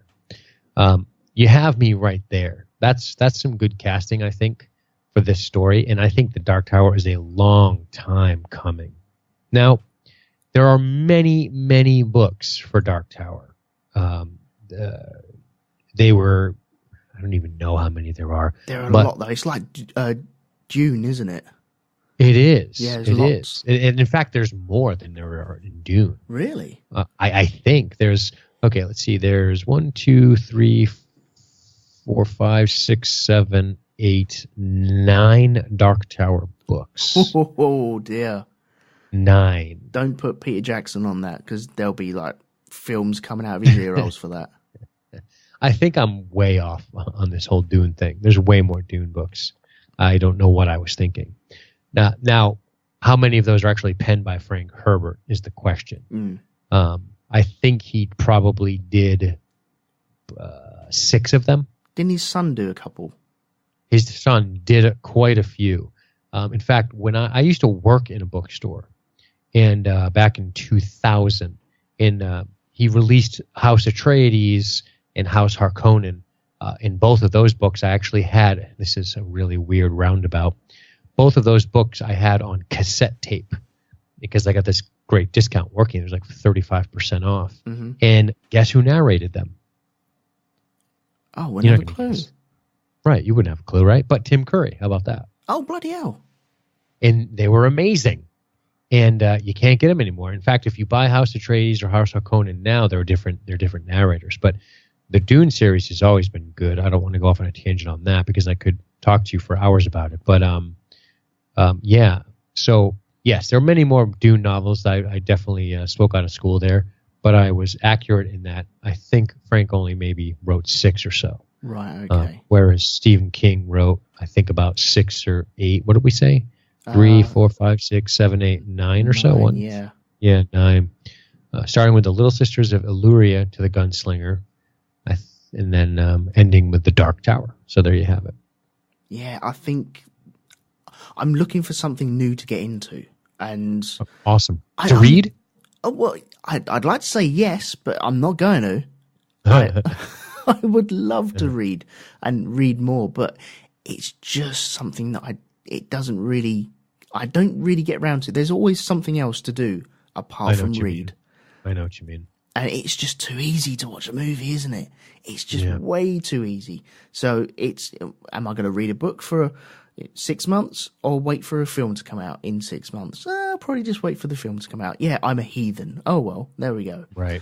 But yeah, I'm looking for something new to get into, something fresh for myself. And I think this might be it. So it might work, it might not work, but I'm down for it. I will be going to see this in the cinema. Sod it. I've seen very little. I've only seen stills of it at the moment, but yeah, man, I'm there. Why not? Awesome. Well, I'm looking forward to that one too. 2 Stephen Kings. There you go. Good stuff. Okay, right, go on. Hit me with another one then. All right. How are we looking for time? Oh, we're good at the moment. We're good. About half hour left, so a half hour. Yeah. All right. So I'm gonna hit you with. All right. I'm gonna hit you with this one. We'll make it quick, but and then I'll hit you with my final one. So I guess I'll do 2 more. Does that work? Yeah, go for it, man. Yeah. All right. I really. It's funny because we just covered the first one. I'm looking forward to John Wick 2. Ah, okay. Man, oh man. So here's my quick John Wick story that your listeners might not know. Mine definitely know. I had not seen John Wick 1 until a few weeks ago when we covered it on the podcast. And I was pleasantly surprised. I'm a closet Keanu lover. He was the perfect age to hit it big at the perfect time in my life. Yep. Where I liked him, right? And I've always liked him. He seems like a cool cat, like a Zen master type of guy. He's got an odd life. Odd, and I don't mean that as a pejorative. Mm-hmm. Interesting. How about that? And the way he threw himself into the John Wick character in the first movie, the way he made a conscious decision to really get trained, both in judo and jiu-jitsu, as well as a lot of firearm training and this pistol technique called central axis relock, which you see him doing. All of his decision to pursue all of these things with expertise made his role in the John Wick film very believable, despite the fact that it's completely and utterly unbelievable. Right. It's completely and utterly unbelievable this man could kill this many people and not be taken down. Obviously, that's the fiction. That's the sort of comic book mythos of the character. However, because of Keanu Reeves' expertise, it is believable in the context and the way they shoot the movie. You believe, holy shit. You find yourself saying, holy shit, so many times. And really delving into that world and being intrigued by this weird, almost underground society that exists that you kind of want to know a little bit more about. So I'm looking forward to John Wick 2. I think the director Chad Stahelski, Jesus, I know they can only give one directing credit, but him and another guy did it. They were choreographers on Matrix and stuff. Mm-hmm. And then they ended up directing a movie. Started as like second unit guys, did choreography, and now they're making movies, which is awesome. Their attention to detail, their care about the precision of how good Keanu Reeves is at convincing you that these stunts are being done by him, which 90-some-odd% of them are, is what makes the film so fascinating to me, because I am a sucker for expertise. I find myself drawn to people who are experts at things and what it took to get them there. I'm not saying Keanu Reeves is an expert, but I am saying that his decision to have care enough for the character, which has a lot of mythos around him. They sell him in the movie as he's going to be this badass. So you hope when the hat drops that he is in fact a badass and not just getting pulled around on wires with lots of CG. Yeah. And when he does execute the techniques to convince you he's a badass, the payoff is amazing. I could only imagine that John Wick 2 will continue to deliver on that front. Now, I am a little nervous about John Wick 2, about the bigger, better sequel, as sequels are fond of doing. Yeah. But I'm still going to go see John Wick 2 in the movie theater. Soon, by the way. I think it comes out in the next week or two. Yeah, it's pretty soon. I have to admit, I saw that you were covering it. I did. I thought, do you know what? I'll give it a go. And I had it on a list somewhere to watch. To watch. Yeah, not some special sort of list. Don't worry about that. And do you know what? I think I hit it at the right time. I was thoroughly entertained by it. And it was, I think... Just said it in the review of it. It carries little weight, if you know. Sure. There's little fat on the bone for it. It's all meat and substance, and it just hits you.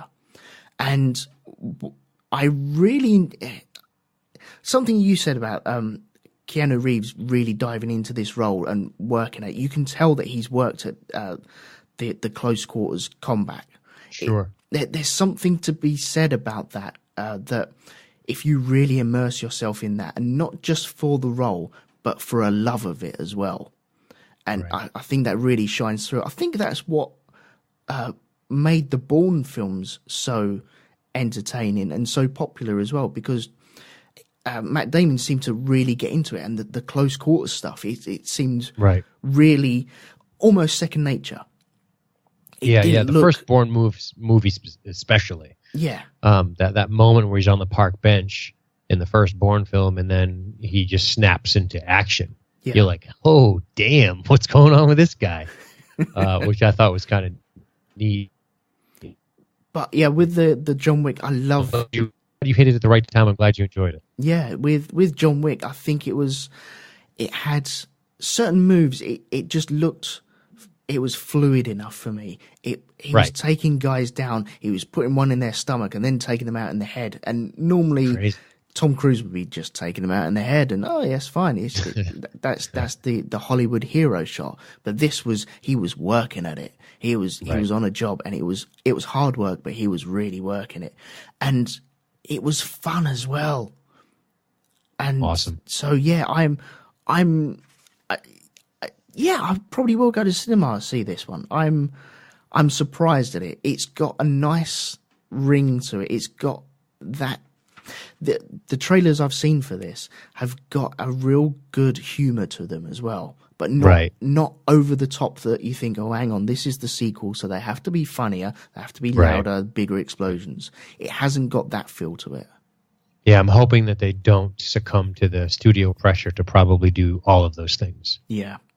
Yeah, no, it seems good. I've watched the trailer a couple of times now, and yeah, man, I'm well up for that. That seems good. Right on. What you got?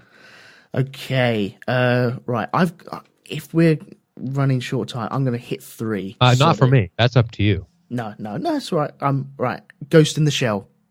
Aha! Nice. Ghost in the Shell.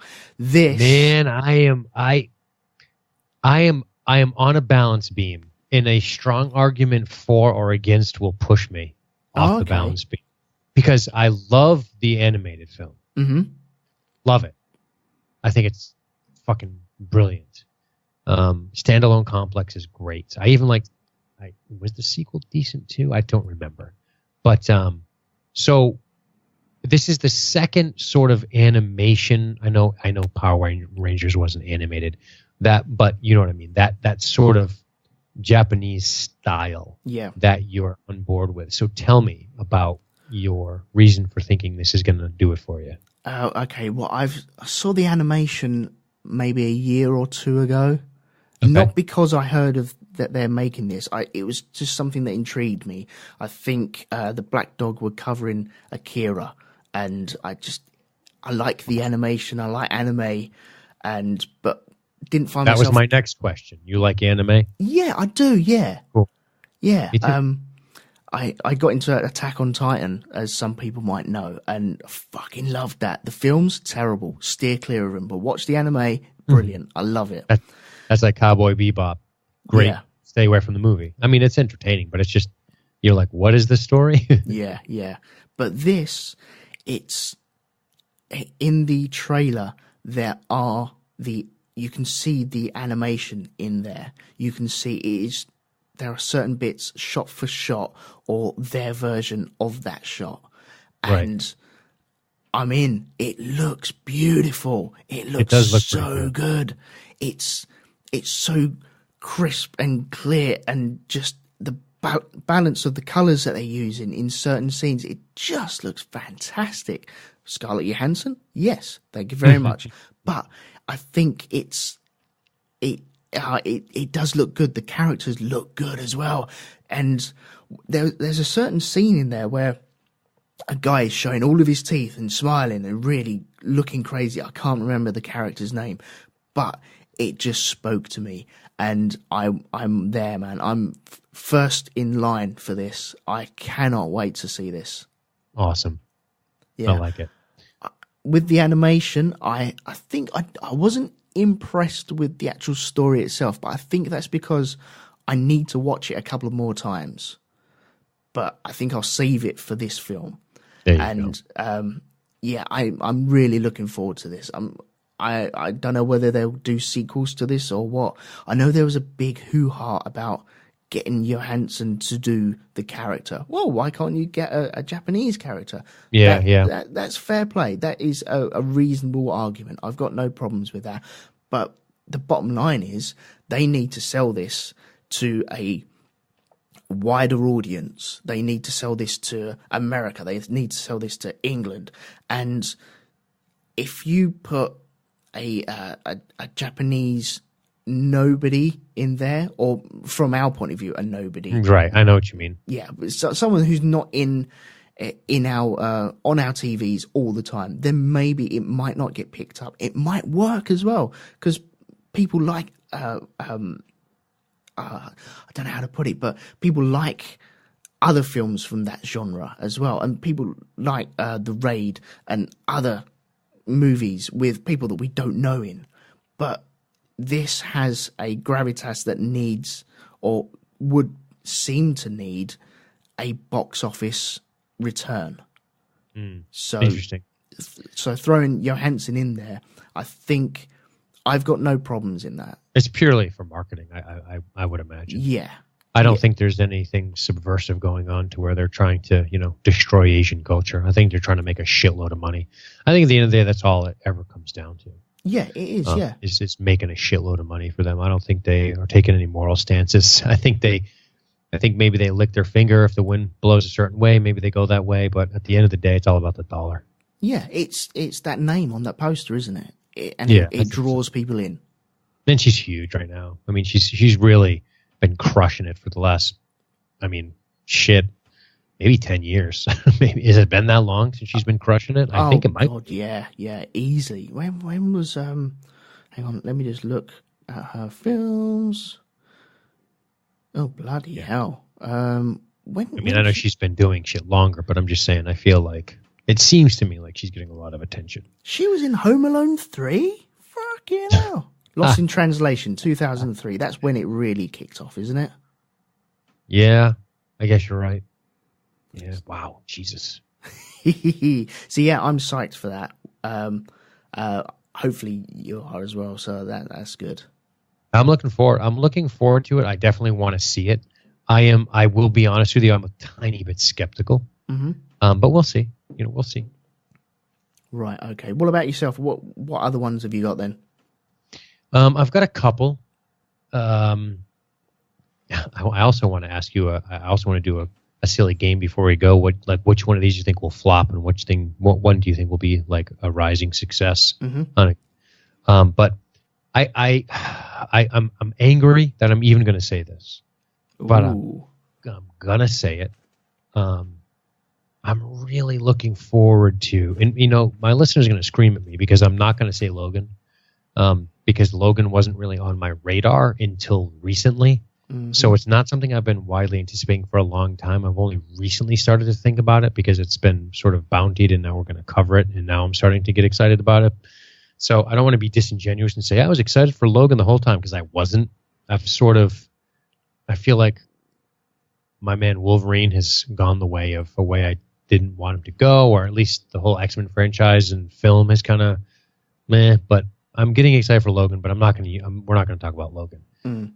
I'm going to talk about this next one, and I'm mad that I'm even falling back into the trap, but I cannot help myself because it's Ridley Scott and it's Alien.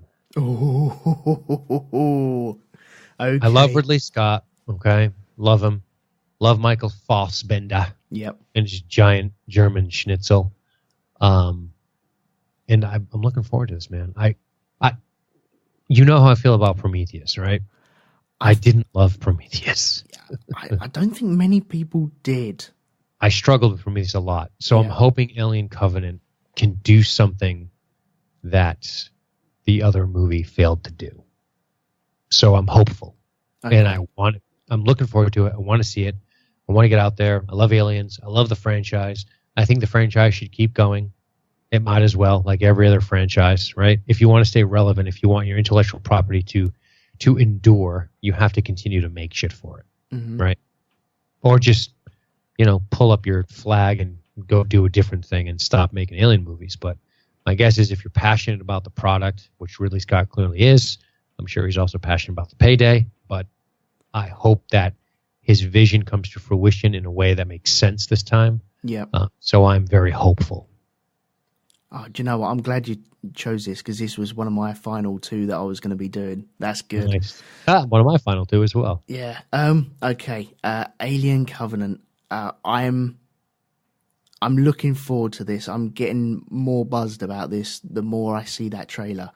I am worried that it's just going to be a flop again because Prometheus, although it looked beautiful, it was a fucking stinker. Mm. It really was. But I've got my own views on that as well. But once again, it looks beautiful. He really does know how to create a world and just, it looks so fresh. But I'm worried that the story will probably be the same.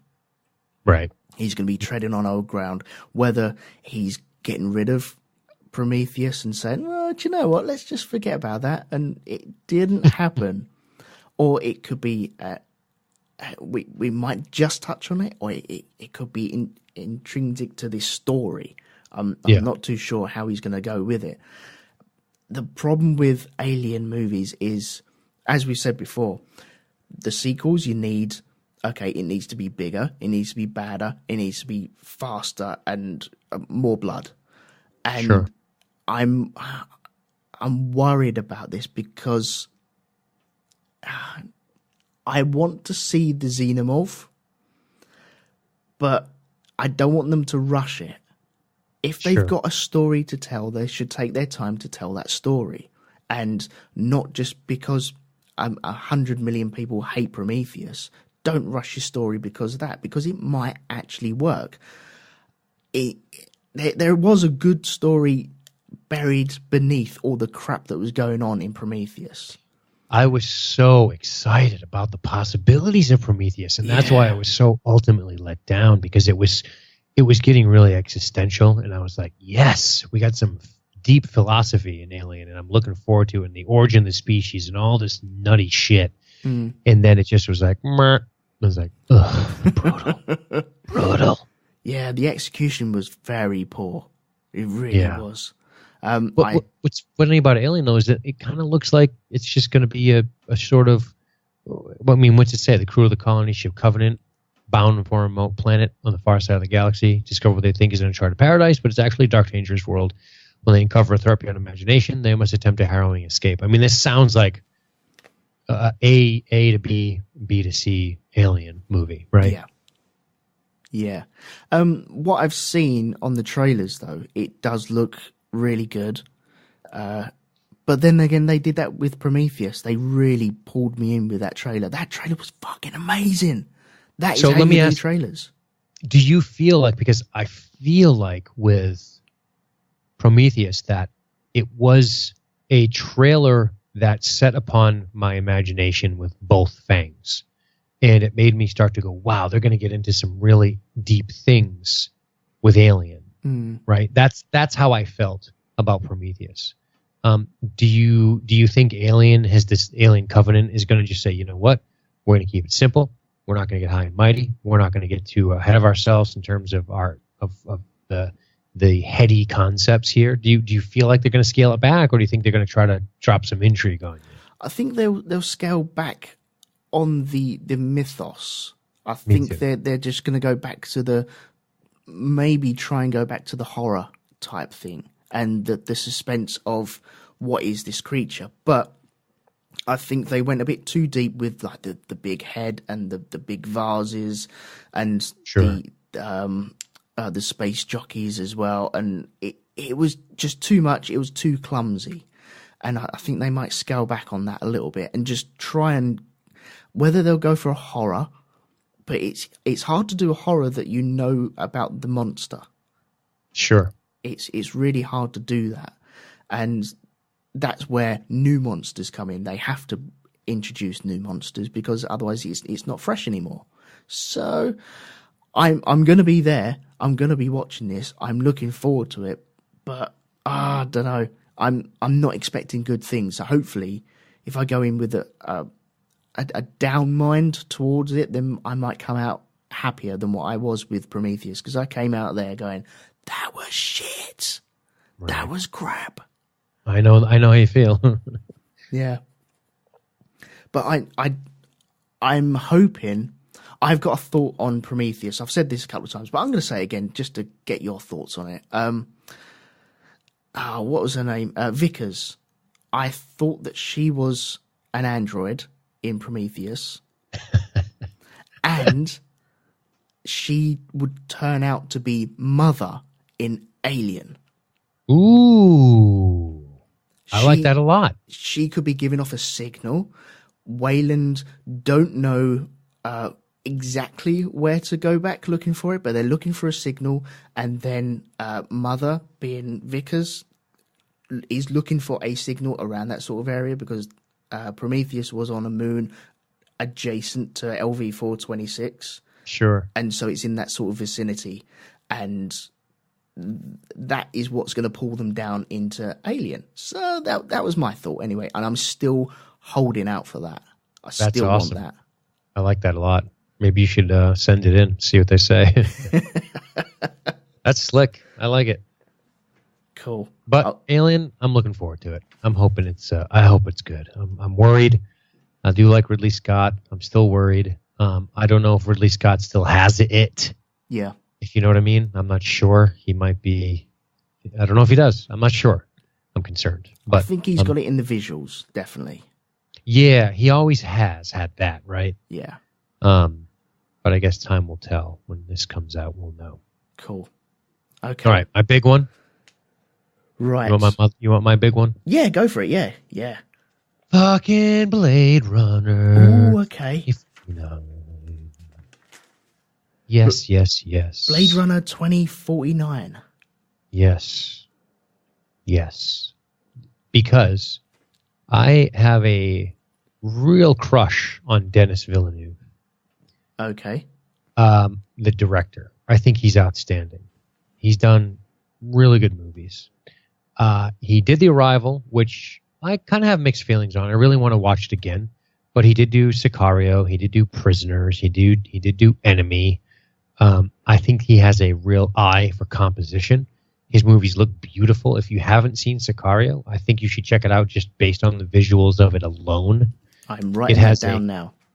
Yeah, it has a bit of it has a build up in pace that I appreciate. And it's a cool story. I thought it was just really well executed and it had a grit to it. Mm-hmm. And if you haven't seen any of his other movies, I think you should check them out. Sicario, Enemy, Prisoners. I mean, they all have a little something to them. Right. And when I heard that he was the guy for Blade Runner, I was very excited because I think with Blade Runner, you're coming from a man we were just heaping praise upon by talking about his visuals, and that, of course, is Ridley Scott. I think that Denis Villeneuve is shooting some beautiful cinema right now. I think that he is making really pretty pictures, to use layman's terms, and I think that his visual style is probably my favorite going right now. Mm-hmm. He's great. Him and Michael Mann. There's a few others that visually, when I watch their movies, I go, wow, this is amazing to look at. There's something just about the way he frames his shots. And I think that a film like Blade Runner, which is just dripping with sauce, right? There's a lot of atmosphere. It's all about atmosphere and the cyberpunk genre and capturing that. In the first movie was done so well in terms of the visual style that I'm really hoping that Blade Runner can do it again. It's been a long time. I think it's fine to do a sequel for Blade Runner. This franchise is very old. It isn't even a franchise. And I'm fine with Ryan Gosling. I think he's pretty good. I think Jared Leto's good. I think Robin Wright's I think she's brilliant. Mm-hmm. She's great in House of Cards. And of course, I like Harrison Ford. I think he's great. I got to be honest, I'm a little nervous about him. I don't know. I don't want it to be the Han Solo thing where it's all him. Yeah. Lenny James is in it, as we know from Walking Dead. He's brilliant. But I'm looking forward to it. I think Gosling can do it. I don't know if he would have been my first choice. I probably would have went with a more classically darker type of leading man.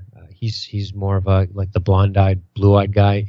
I want more of a, and I'm not saying it should be Keanu Reeves, but more of that kind of guy, that look, that dark type of personality. Yeah. Maybe even I feel like this would have been this could have been great for Fassbender or somebody like that. But I'll take it. What the fuck do I know? I'm not a casting director.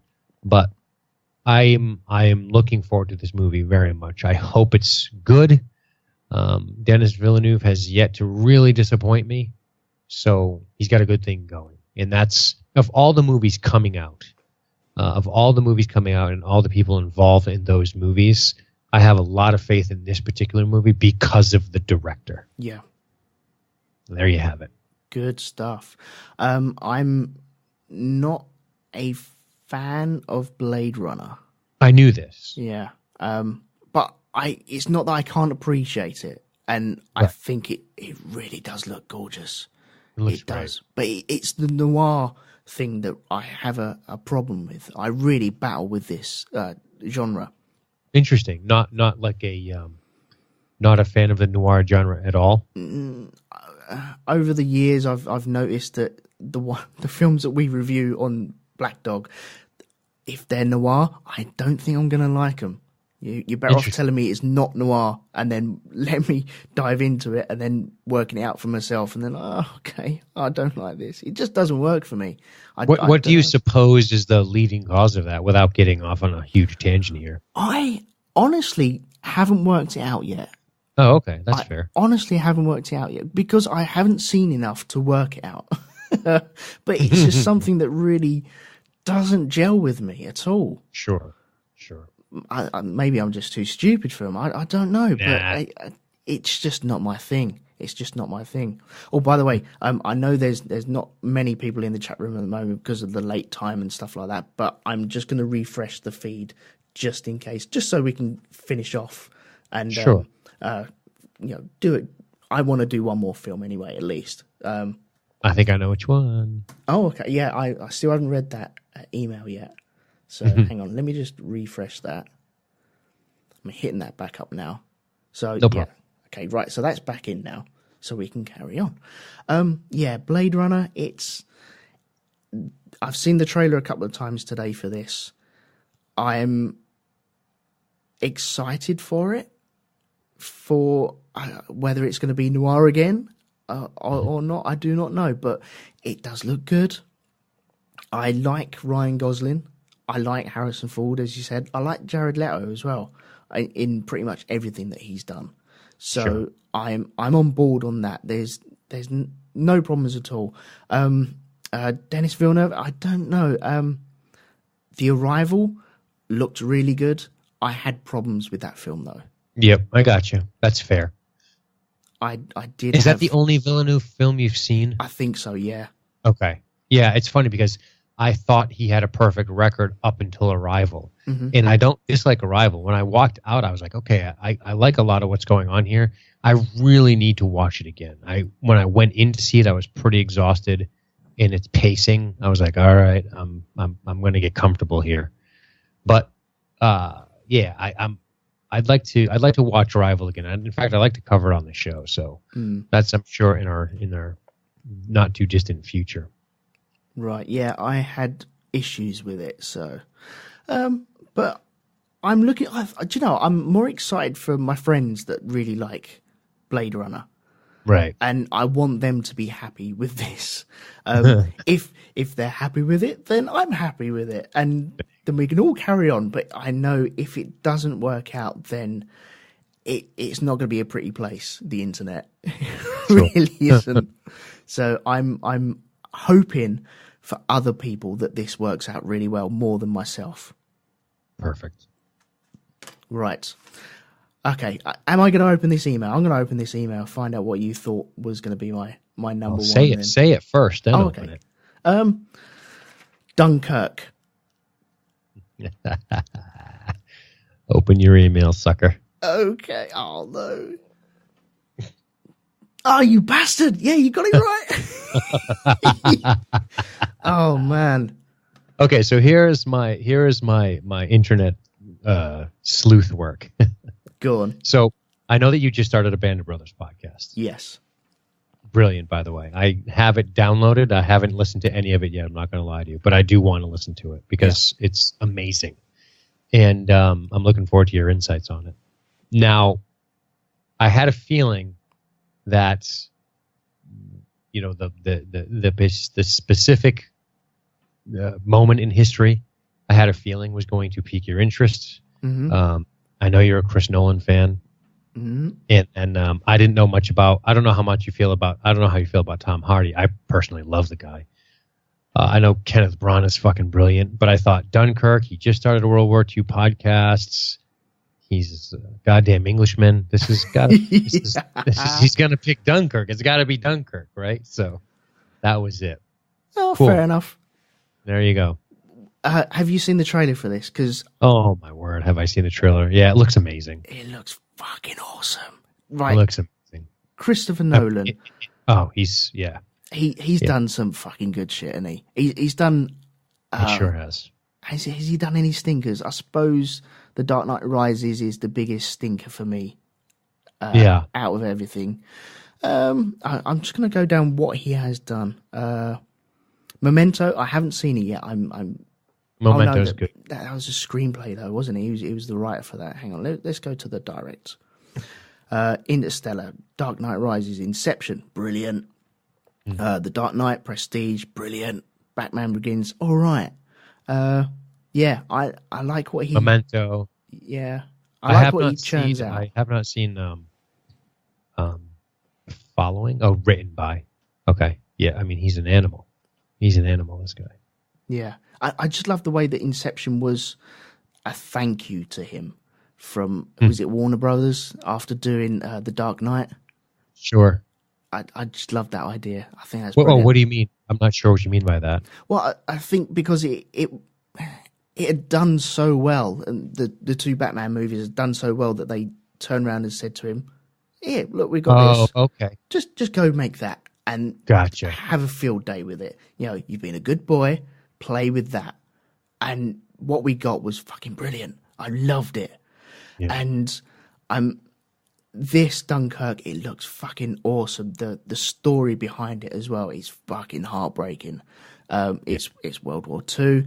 You've got Allied troops trying to get off beaches or off a beach, and they're surrounded by Germans, and there's people coming to help.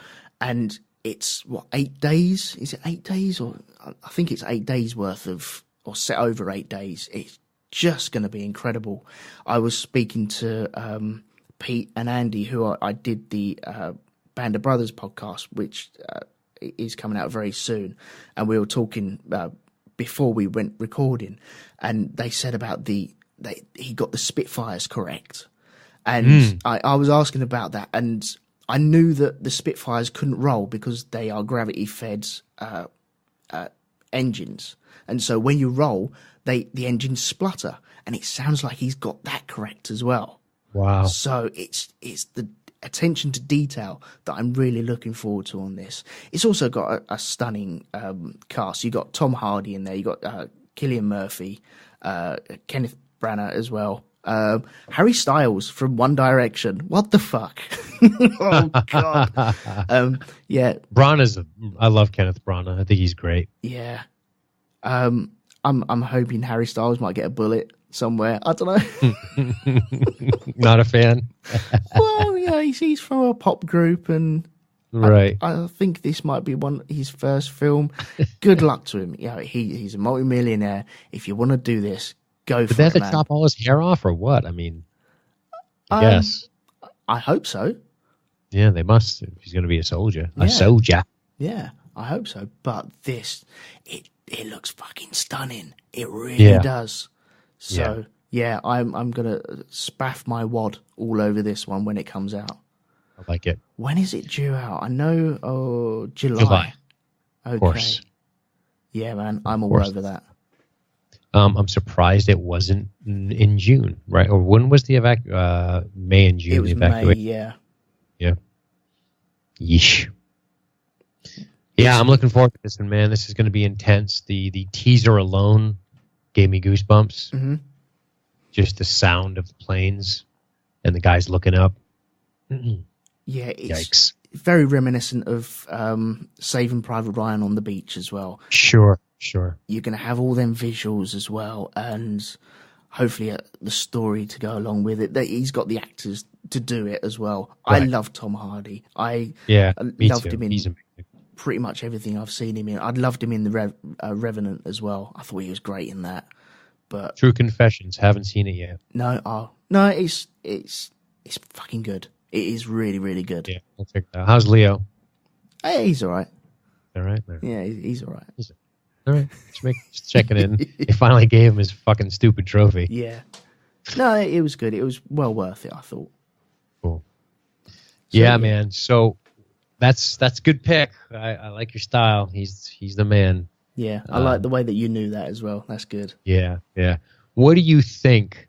Do you think there are any sleepers in here that could be good that we didn't name? I don't know how much of the list. And when I say the list, we're kind of on IMDb going through anticipated films. There's one that, in other words, do you think any of these big ones are going to flop? Or do you, how about that? Any of these you think might flop? Any of these you think might do better than expected? I don't know. If there's one that I've mentioned that might flop, I think it might be Kong. Yeah. Out of the ones I'm looking at, I've written down, what have I written down? You got Guardians of the Galaxy. That's going to do fucking brilliant. Yeah. And I think that'll be good too. Yeah. The Great Wall, that is going to flop, I think. That's Jesus, Matt Damon on what the... fucking mess. That looks terrible. Yeah. The Fate of the Furious. You got Fast and Furious 8, I think it is. That's going to Well, okay, make... let me correct my language. How about is going to end up being awful, or is going to end up being very good? Oh, okay. I think some of the obvious ones. I think Dunkirk's going to be great. Yep. But honestly, I am going to tell you this right now. Of all the movies we've talked about, I think with confidence, Dunkirk's the only one I could probably tell you is going to be amazing. The rest, I'm fucking flip a coin. I don't know. I mean, I'm pretty confident John Wick will be what John Wick's going to be, but outside of that, I have no clue. I think Mute is probably going to end up being good. We talked about that, but I don't know. I don't know if Blade Runner's going to be good. I don't know if Alien's going to be good. I don't know if Star Wars is going to be good. I just don't. Justice League, who knows? Wonder Woman, I don't know. That's right. Yeah. But I think it's a superhero thing that they can always rely on doing the next movie. Yeah, good point. There's a movie in here that made me think of you, and I thought this is the kind of movie I would definitely be into, but there wasn't a lot on it, and I'm going to try to find it as one of my... This is going to be my dark horse movie that I think might be good. I just made that up, that category. Here's my dark horse that could be good. The Coldest City. Never heard of it. So listen to this. An undercover MI6 agent is sent to Berlin during the Cold War to investigate the murder of a fellow agent and recover a missing list of double agents. That sounds awesome. James McAvoy. Okay. Yeah. The only problem is Charlize Theron supposed to be English? They couldn't have got Emily Blunt to do that. My favorite woman on the planet right now. I'm coming to your country for her, by the way. I just want you to know that. Yeah, but I was sticking up for having Scarlett Johansson in Ghost of the Shell. So we can make a trade. Want to make a trade? I'll send you her. You send me Emily, and we'll call it a day. Okay, cool. But yeah, does that not sound awesome? Cold War spy shit. Berlin, missing agents, a murder. I love this spy stuff. Spy thrillers are fun to me. Yeah, I can dig that. I think McAvoy's good. Yeah, I don't know. John Goodman's in it, your boy. Yep. So I don't know. Could be good. Could be terrible. Daniel Bernhardt's in it. I like him. That's of course Shane. Based on a graphic novel. Oh, really? Yeah. Based on an Oni Press graphic novel. There you go. So that might be worth having a look That's my into. sleeper. That's my sleeper pick of a movie that I think I'm going to like this year. Oh, okay, that I cool. didn't name. And if I'm a betting man and I want to play a game, I'm going to say that this is kind of a safe bet. It's not really controversial, but I have a feeling Alien Covenant's going to suck. Yeah. But I'm excited. I'm excited for it, but I think it's going to suck. And I think it goes without saying that, the Pirates movies. But what about Trainspotting 2? Really? Well, I mean, Trainspotting is amazing. It's a great fucking movie. I like Danny Boyle. But what do you think about a sequel? How do you feel about that? I think they've left it enough time for us to grab a sequel. So I've got no problems in that. The only thing that bugs me about it is everyone's calling it T2. And there's only one T2, isn't there? Surely. So, yeah, that's grounds for dismissal, honestly. Yeah. One I am looking forward to, I know I'm running out of time here, but Life looks good. That yes. I'm trying to remember their name now. It's Jake Gyllenhaal is in that. Yeah, he's the man. I like they're capturing a craft that has been sent back from Mars with signs of life on it, and awesome. Everything goes to shit as well normally. Yeah, but that doesn't see that strikes me as having a lot of intrigue and possibility there. I'm excited about it. Yeah, but there's not a lot of other things. Apparently they are going to do a Sicario follow up. Okay, but it's not going to be Denis Villeneuve. It is going to have Josh Brolin and Benicio del Toro. I'm not sure if that's going to be any good. I kind of feel like you could probably leave Sicario alone. The Second World War Z movie's coming. I couldn't care. I'd rather watch Baywatch than the Second World War Z. I could get into some Baywatch. If no one else is around, know what I mean? Yeah, I don't know. I guess I'll leave it at that. Okay, cool. Well, thank you very much for for joining me for this. It's so it's fun. good, man. I Awesome. like doing this. It's cool. Would you do me the honor of spreading your wares onto whoever is listening to this? Oh, sure. It would be my honor, sir. I'm Dean. I'm part of a podcasting group. It sounds like we're actors. I'm part of a podcasting troupe. No, we're not. We're simply podcasters. Go to libertystreetgeek.net where you can hear me and Jessica, Josh, and Matthew, and in infinite various, well, not infinite, but multiple combinations of those people covering various films and televisions. Definitely check us out. We have a lot of fun. We do the science fiction film podcast. We talk about TV shows and I don't know. We have a lot of fun, and apparently people in the UK love us because we get good ratings on your iTunes over there. Good stuff. Maybe it's because we make fun of ourselves a lot, self-deprecating and whatnot. Oh yeah, that's always helpful. I feel definitely. We've accidentally endeared ourselves to the UK crowd. I think that's the Dunkirk spirit. There you go. Yeah. Right on. Okay, cool. But thank you very much for having me. I appreciate it. If you're listening to this on my feed, for sure go listen to Shonky Lab. Mm-hmm. If you Google Shonky Lab, you're going to find it. Elton crushes it over there. He talks about a lot of different stuff. There's a lot of cool insight and a wide variety of topics, which I'm very jealous of him for being able to do that. Yeah.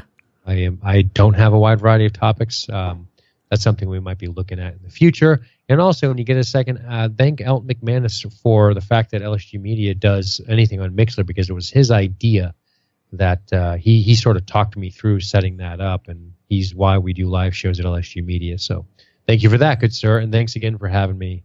And I look forward to this again. You are welcome.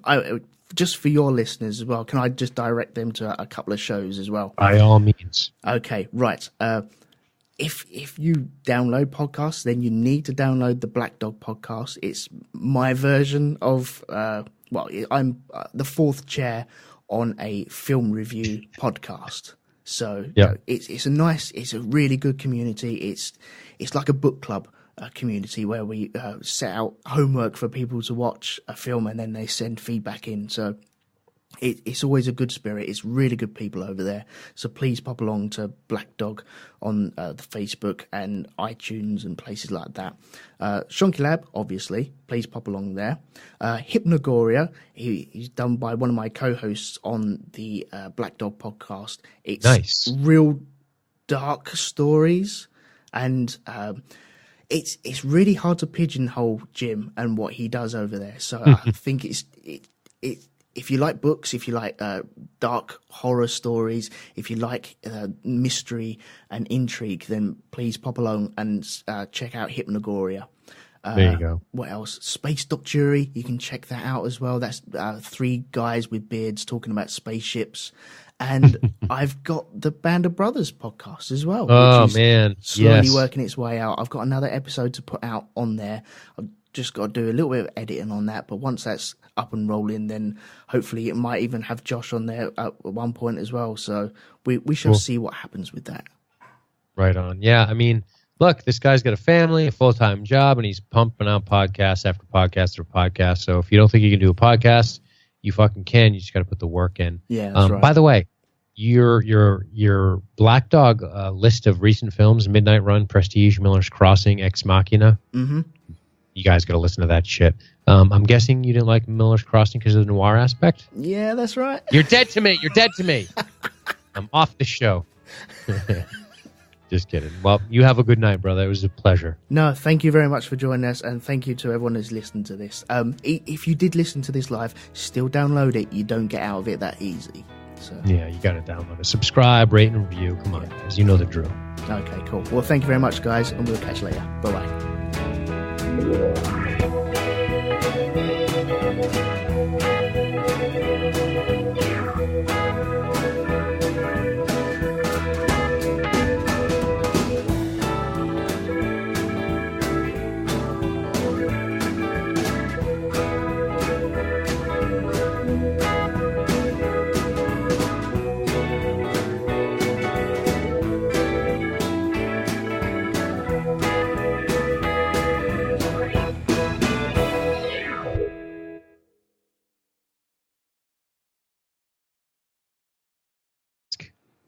you were really pumped for Suicide Squad. I was, yeah.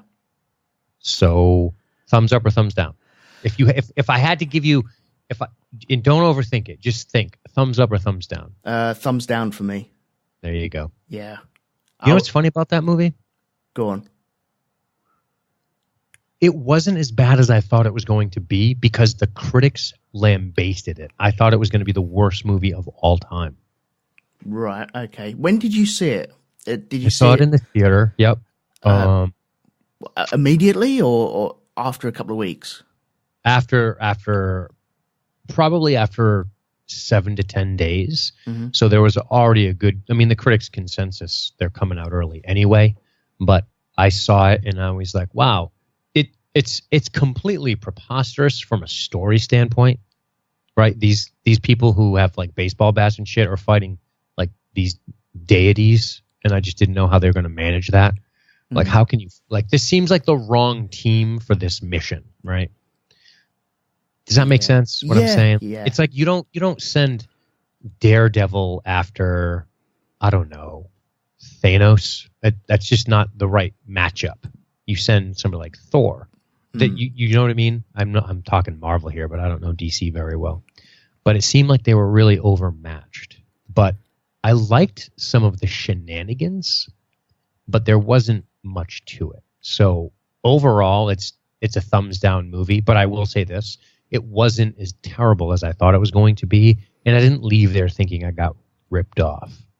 How about you? I saw it in the cinema or the theater.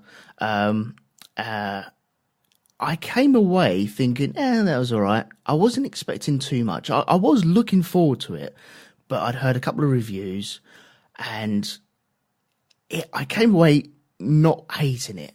I thought it was okay. I thought it was very messy.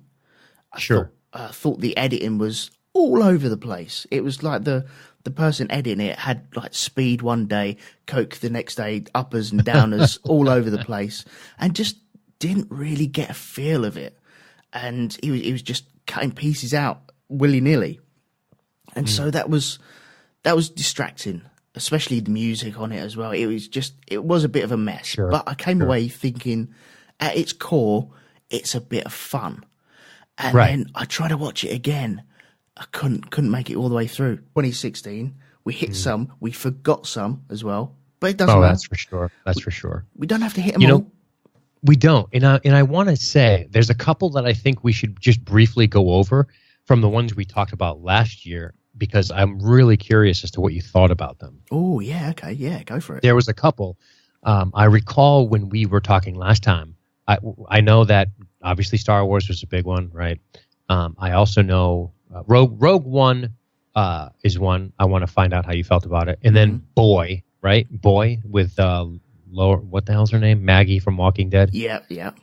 Saw that one. And then there was the other one we were talking about. Oh, of course, Suicide Squad. Oh, yes. So you obviously don't want to rehash all that stuff, I'm assuming. You don't want to get too crazy. Although it doesn't sound like you have many rules here, which is my style. No, there's no rules at all. No. All right. If you want to go over them three, let's quickly. I'm really curious. Yeah, I mean, we covered Rogue One, ad nauseum. So. Well, I'm still listening to it now. I'm like 4 months into it, and it's still going. It's a good thing they save your space with those fancy podcasting apps. I don't even know if I'm halfway through it yet or not. It's one of these things that just never ends. I was thinking about that. I think back in the cassette tapes because, I'm old. And I was thinking, how many cassette tapes would it take to listen to the Rogue One podcast by LSG Media? And it would probably take 5, right? I mean, they're 40 minutes aside or something. Yeah. Around 4 at least, right? So that's a lot. And 4. I mean, that's silly. It's got to be 4. There'll be like C90s or the bigger versions as well. They're like 120 minutes. In 4 CDs, right? If you had to buy the thing, it'd be one of those rectangular CD boxes, a picture of my face on it, making a like stupid smirk. Yeah, and then, 2 big thumbs up. Yeah, like have fun listening to this for 3 months. Do you know, that'd be the one. I have thought about ripping some episodes onto CD and then dropping them on buses and just leaving them there. Like that's like old school punk rock shit. Yeah, I like it. Look, proper underground stuff. Yes, right on. We've just listened to me written on it. Very Alice in Wonderland. I like it. I don't know if it's going to work, though. I'm going to be honest with you. I think the internet's going to be your friend there. But you might get like a weird... Well, imagine if somebody sees you drop it off, right? So take yourself through this scenario. You get on a bus. What do you guys call them over there? A bus. Fair enough. As if I'm talking to another fucking... Really couldn't. So, yeah, I wasn't impressed with it at all. Yeah, it's funny. I bet if I tried to watch it again, I would struggle because the original spectacle of it all, that and Harlequin, I'm not going to lie. Like, she was distracting enough to get me through. In fact, if I really want to be honest with myself, if she's not in the movie, I'm probably not even watching it. Right. That's messed up. No, sorry. I wouldn't say that. No, I thought she was good. Yeah. She was probably one of the better things of the movie. Jared Leto. He was in it. Yeah, apparently, yeah. Apparently he was. Not as much as he wanted to be, I guess. Yeah, right. Yeah, he was disappointing. Not for the fact that he was playing the Joker or anything. It just didn't work. It didn't work for me. But I've got to give him some balls for trying it. I've got no problems in him trying it, and I'm well up for seeing what he does with it. But this time around, didn't really work for me. You know, it's weird because I think about... I have such mixed feelings on things like reboots, but I'm very much a hypocrite, and I'm very much... I say conceptually the reboot bothers me, but then I will enjoy reboots. So I'm part of the problem, right? I'm part of the reason they keep doing them because I keep putting my fucking ass in the seat and saying, "Here, take my money, you greedy bastards." Yeah, but that's all that's turning up in the movie theaters. Yeah, it's getting bad. They don't want to risk any money to try to capture an audience. They just want to tap an existing demographic, and it's just it becomes a return on it's ROI. They just return on their investment, and then some. But like the Battlestar Galactica reimagined TV show, that's a remake. But I mean, we're talking 25 years later. So for me, and I know not everybody, but a lot of people I say this to, they all say the same thing. They go, you can't compare Heath Ledger's Joker in The Dark Knight. Okay, you can't compare that to like Jared Leto's Joker. It's like a different imagining, and like you just have to wrap your head around that. And I say, no, Mr. Hipster, I refuse, because it's not 25 years ago. It's like 9 years ago. Do you see what I'm saying? Like it's such a fast turnaround to me that I'm trying to watch Leto and I'm just wanting Heath Ledger, and I know that's my problem. That's not Flanders. Yeah. Would you like to speak to me slowly? Do you have two eyes? So you get on a bus, you drop a CD, then you're like 2 weeks later, you get back on your bus to go do whatever you're doing, and then this guy says, "Hey, I picked up your CD, brother, and I just want to know, like, can I jack you off?" Fucking hell, run in the other direction, right, man. Now, but that's his bus. You're fucked. You can never use that bus again because he saw you drop it off, and now he wants to jack you off. So that's my fear of this is going to be happening. If somebody literally sees you drop that thing off and they fall in love with your beautiful King's English, they're going to, well, I guess it's not much of a novelty over there. But for sure, if you dropped on a bus over here, you'd be screwed. There'd be people chasing you around, want to talk to you, and it'd just be too weird. So you might stick with the internet unless you can surreptitiously place them in locations where somebody won't notice. Oh, don't worry. It'll be on a bus I never, ever intend to get back on. Throw it on through the window? Yeah, through the windows. Yeah. Lands in some weird person's lap and like, oh, I might actually listen to this. Nice. Yeah. If you found a CD and it said "Play Me" on it, would you listen to it? 100%. Yeah, weird. Yeah, I could. I can't. I see. I suck because I would fall for that every time, right? I just can't. I'm too much of a voyeur. I would have to. It's really hard for me not to pause while walking by like my neighbor's doors, like in old places I would live, especially if I heard raised voices. Mm-hmm. Is that weird? I should have been like in the CIA or something. But to just stop and be like, oh, damn, sounds like Paula is mad as fuck. And I just listen just for a second, but not enough to be super creepy, just enough to sort of titillate myself and then go home and imagine how the rest of the night played out for Paula. Right? That was me. So you're not that dude that would walk past slowly, hear a row going on, and, okay, I might just walk around this block again and try and find out what's going on next time round. You know, I might, depending on how compelling the life sounded. If it was simply just, Martha, you burned the pasta. Like, I can't deal with that. I don't want to listen to that. But if it was something a little more compelling, I might drop my keys or tie my shoe. That's definitely a possibility. All the classics. All the classics. Yeah. So I got to ask.